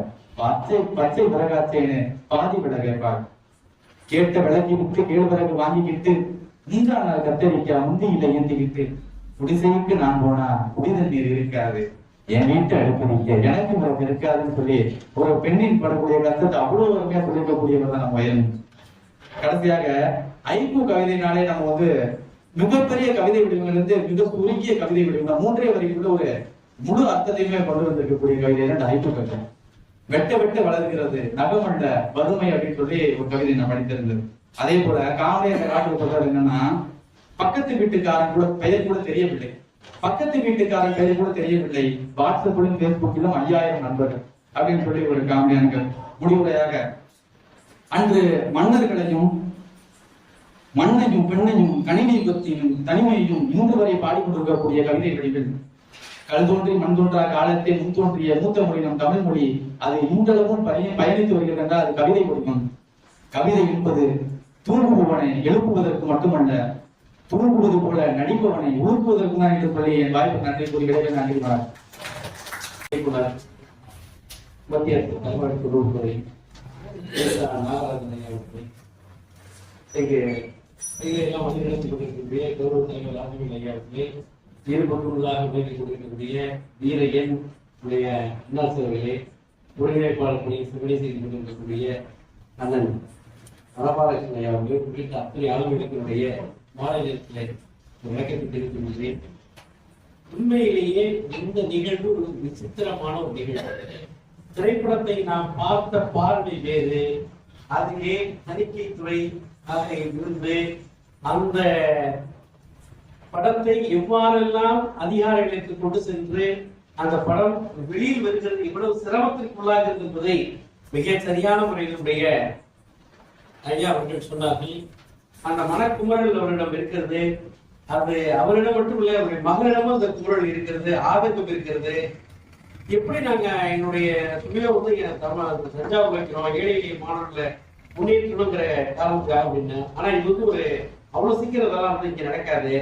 ஏன்னா இது வந்து விவசாய டெல்டா பகுதி. இது நீங்க நினைக்கிற மாதிரி எல்லாம் அவ்வளவு சீக்கிரம் இதெல்லாம் ஒரு மாற்றத்தை கொண்டு வருகிறது அவ்வளவு எளிமையானது அல்ல. ஏன்னு சொன்னால் நீங்க நாங்க பாக்குற விஸ்காம் ஸ்டூடெண்ட்ஸ் சொன்னாங்க, விஸ்காம் ஸ்டூடெண்ட்ஸ் எல்லாம் இன்னைக்கு வந்து இங்க யாருமே தயாராகி போறது கிடையாது.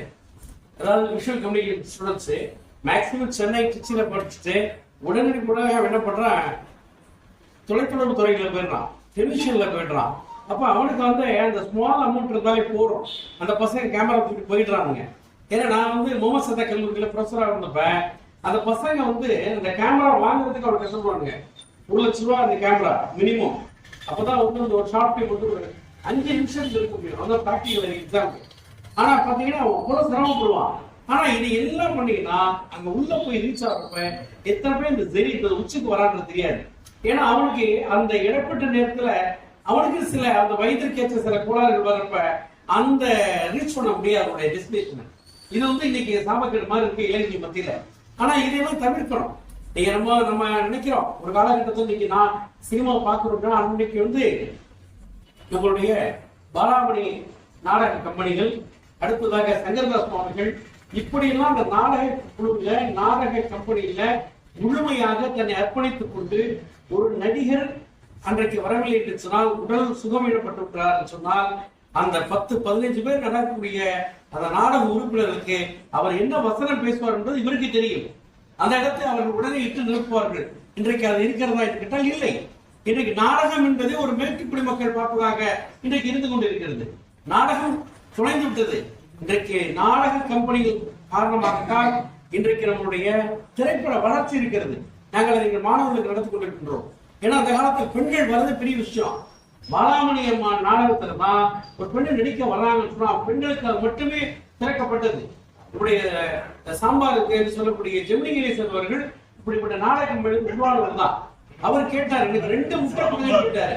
என்ன சண்டைன்னு பாக்குறப்ப எனக்கு 2 முட்டை கொடுங்க, நான் எக்ஸசைஸ் பண்றேன், எனக்கு முட்டை தேவையா இருக்கு அப்படின்னு கேட்ட பதிவு செய்யப்பட்ட தகவல்கள் தான் நம்மிடம் இருக்கிறது. இப்படியாக பல பேரும் நடிகர்கள் எல்லாம் இன்றைக்கு நாடக கம்பெனியின் வாயிலாக சிம்மக்கல்லோடு என்று சொன்னால் ஏன் சிவாஜி சொல்றோம்? சிவாஜி பார்த்து இந்த 3 பேரா தெய்வம் அந்த படத்தை சஞ்சீவ்குமார் கொடுத்தாங்க ஹிந்தியில. அந்த சஞ்சீவ்குமார் கொடுத்தப்ப சஞ்சீவ்குமார் வந்து முடியாதுட்டாரு, என்னால அவங்க மாதிரி நடிக்க முடியாதுன்னு. சஞ்சீவ்குமார் மிகப்பெரிய ஆக்டர், சோழ படம் பார்த்தவங்களுக்கு தெரியும். அதே மாதிரி ஐயா சொன்னாரு, டெல்லி வெறும் நமக்கு வந்து இன்னைக்கு சேனல்லாம் வர்றதுக்கு முன்னாடி வெறும் தூர்தர்ஷன் சேனல் இருக்கிறப்ப நீங்க சொன்ன 5 மணி நேரம் 6 மணி நேரம் படத்தை ஒரு தொடராக போட்டாங்க. தில்லி ஹூம் அப்படி சொல்லக்கூடிய ஒரு படத்தை போட்டாங்க, நீம் கா பேட் அப்படி சொல்லக்கூடிய படத்தை போட்டாங்க. ஆனா இதெல்லாம் அதுல இருந்து வந்தவங்க தான் நீங்க வந்து ஷாருக் கான் போன்ற நடிகர், சர்க்கஸ் என்ற நடிகர் வந்து ஆரம்பிச்சவர் தான். இன்றைக்கு சாதாரண விஷயங்கள் இல்ல. ஆனா இன்னைக்கு நம்ம எட்டி பிடித்திருக்கிறோம். நீங்க இந்த பாப்பா சொல்றாங்க என்ன குமரன் வந்து ரொம்ப அமிதாப் பச்சன் ஜூனியர் ஆர்டிஸ்ட் அப்படி ஒரு போஸ்ட், அதாவது ஒரு லேண்ட் போஸ்ட்ல அமிதாப் பச்சன் இருப்பாரு, லேண்ட் போஸ்ட்ல சாஞ்சிட்டு இருப்பாரு. அப்ப கிடையாது, அதை ரெக்கமெண்ட் பண்றது ராஜீவ் காந்தியுடைய அப்பா, அவர் தான் பண்ணது. அன்னைக்கு ரெக்கமெண்டேஷன் பண்ணி தான் அவர் உள்ள வராரு.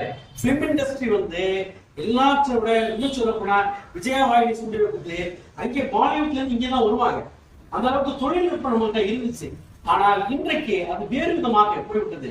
ஒருத்தர் பிடிக்கலன்னு சொன்னா வெளிநாடு குறைகிறாரு, ஓடிடில நீங்க போறாங்க. நீங்க சொல்ற மாதிரி இன்னைக்கு வந்து ஏஐ தகவல் வந்து வந்த பிறகு நடிகர் தேவையில்ல, 4 பேரை வச்சுக்கிட்டு என்டையர் பிலிமே நம்ம பண்ணிடலாம். இன்னைக்கு என்ன ஒருத்தர் சாதித்து இருக்கிறாரு, 10 லட்சம் ரூபாய்க்கு எடுத்து 10 கோடி ரூபாய்க்கு வித்திருக்கிறாரு இன்னைக்கு. ஆனால் இன்றைக்கு ஆர்வம் வர வேண்டும். நம்ம வந்து ஏதோ திரும்ப வந்து ஒரு பொழுதுபோக்கு ஒரு அம்யூஸ்மெண்ட் பார்க்கு போற மாதிரி போயிட்டு இருக்குமே தவிர, ஆனா அந்த டெக்னீஷியன்ஸ் எவ்வளவு கஷ்டப்படுறான்.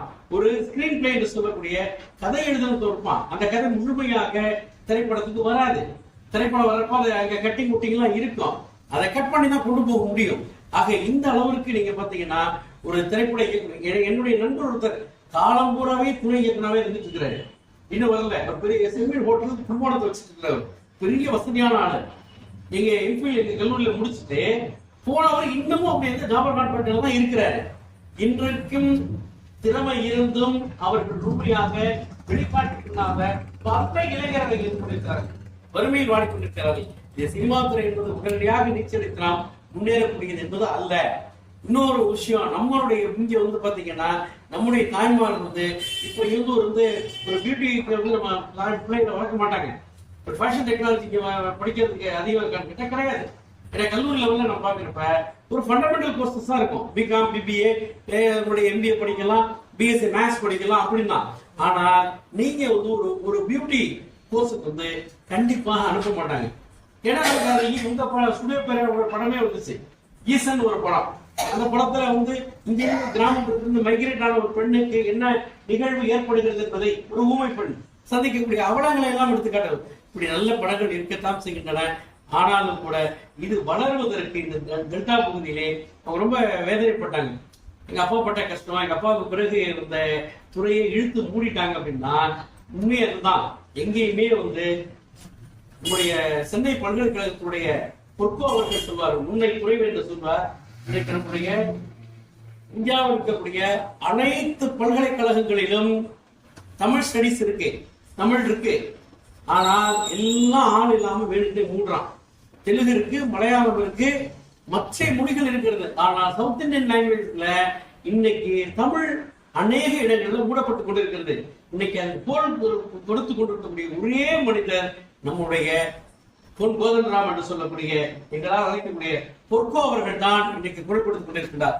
ஆகையினாலே தமிழன் என்பவன் வளர்வது என்பது போராடித்தான் வேண்டும். அதனாலதான் அன்னைக்கே பாரதிதாசன் பண்ணார், வடக்கினில் தமிழர் வாழ்வை வதக்கி தெற்கினில் இடக்கினை செய்ய நினைத்த எதிரியை அந்நாள் தொட்டே அடக்கலா என்று அரங்காக்கும் தமிழே தடைகற்கள் உண்டென்றாலும் கடந்தோள் உண்டென சீதா என்று சொன்னார். ஆகையினாலே இன்றைய நிகழ்வு பொறுத்தவரையில மிக அருமையான நிகழ்வு இது. வந்து உண்மையிலே நான் வந்து ஒரு நாள் உங்களை ஏற்பாடு பண்ணி உங்களுடைய மாணவர்களுக்கு இதை பற்றி பேசணும். 2 எங்களுடைய சிங்கம் வரை கேட்டுட்டு இருக்கிறாரு, அது நடிச்சு வர காட்டணி வர சொல்லிட்டு இருக்கிறாரு. சிங்கத்தையும் ஒரு நாளைக்கு வந்து அழைச்சிட்டு போறதுக்கு நான் முயற்சி செய்கிறேன். அந்த வகையில் இன்றைக்கு நிகழ்வு பேசிய அத்தனை பேரும் மிக அருமையாக இருக்கிறார்கள். என்னுடைய சார்பாக, வாசவட்டத்தின் சார்பாக திரு ஐயாசாமி அவர்கள் இப்படிய பரிசை பெற்று வந்திருக்கிறார். அவர்களுக்கும் அதே சொல்லுங்க. ஏன்னா அவர் திருமண வாழ்த்துக்கே வந்து ஆக அவர் வெட்டிங் டேக்கே அவர் வந்து கொடுத்தாரு. இன்னைக்கு திருமண நாள் வந்து இன்னைக்கு வந்து அவருடைய வாட்ஸ்அப்ல அவ்வளவு ஃபேன்ஸ் நம்ம எல்லாரும் வந்து வாழ்த்து சொன்னோம். அவருக்கும் இன்றைய நம்முடைய வாசகர் வட்டத்தின் சார்பாக பாராட்டுகளை நன்றியை தெரிவித்துக் கொள்கிறது. தோழருடைய உரையை தெரிவித்துக் கொள்கிறேன். ஏன்னா பார்த்துட்டே இருக்கிறேன். தொடர்ந்து நடத்திட்டு இருக்கேன். எங்களுடைய வாசகர் வட்ட தலைவர் நன்றி தெரிவிச்சுக்கிறேன். போன வாரம் மாரியம்மன் கோயில் கூடுதல் இணைப்பு கட்டணம் திறக்கிறதுக்கு கூப்பிட்டுருந்தாங்க. பக்கத்துல லைப்ரரியில இருந்தா யாராவது கூப்பிடணுமா அப்படின்னு சொல்லியிருந்தாங்க. அங்கேயும் போயிருந்தோம். போனப்போ எம்எல்ஏ வந்துட்டாங்க. வந்தோடனே நீங்க யாருமா அப்படின்னு கேட்டாங்க. சார் அலங்காங்க லைப்ரரி சார் அப்படின்னு சொல்லியிருந்தேன். உடனே பக்கத்துல இருந்தவங்க என்ன சொன்னாங்கன்னா, அலங்கமான் நகர அதான் சூப்பரா போயிட்டு இருக்கேன். நம்ம தம்பி ஜெயக்குமார் சார் சொன்னாங்க. அவர்தான் வந்து காணொலி மூலமா சூப்பரா எல்லாத்தையும் இது பண்ணி நடத்திட்டு இருக்காருன்னு சொல்லி சார் சொன்னாங்க. சாருக்கு நன்றியை தெரிவிச்சுக்கிறேன். இந்த இலக்கிய ஆர்வலருக்கு வந்து தொடர்ந்து நடத்திட்டு இருக்கேன். நம்ம ராஜமணி ஐயாவுக்கும் ராஜகோபால் ஐயாவுக்கும் ராஜகன் சார் அவர்களுக்கும் நன்றியை தெரிவிச்சுக்கிறேன். மற்ற இலக்கிய ஆர்வலர்களுக்கு நன்றியை தெரிவிச்சுக்கிறேன். முக்கியமா மாணவர்களுக்கு வந்து என்னோட நன்றியை தெரிவிச்சுக்கிறேன். வர வாரம் வந்து நடத்தி கொடுத்துட்டு இருக்க மாணவர்களுக்கு நான் நன்றியை தெரிவிச்சுக்கிறேன்.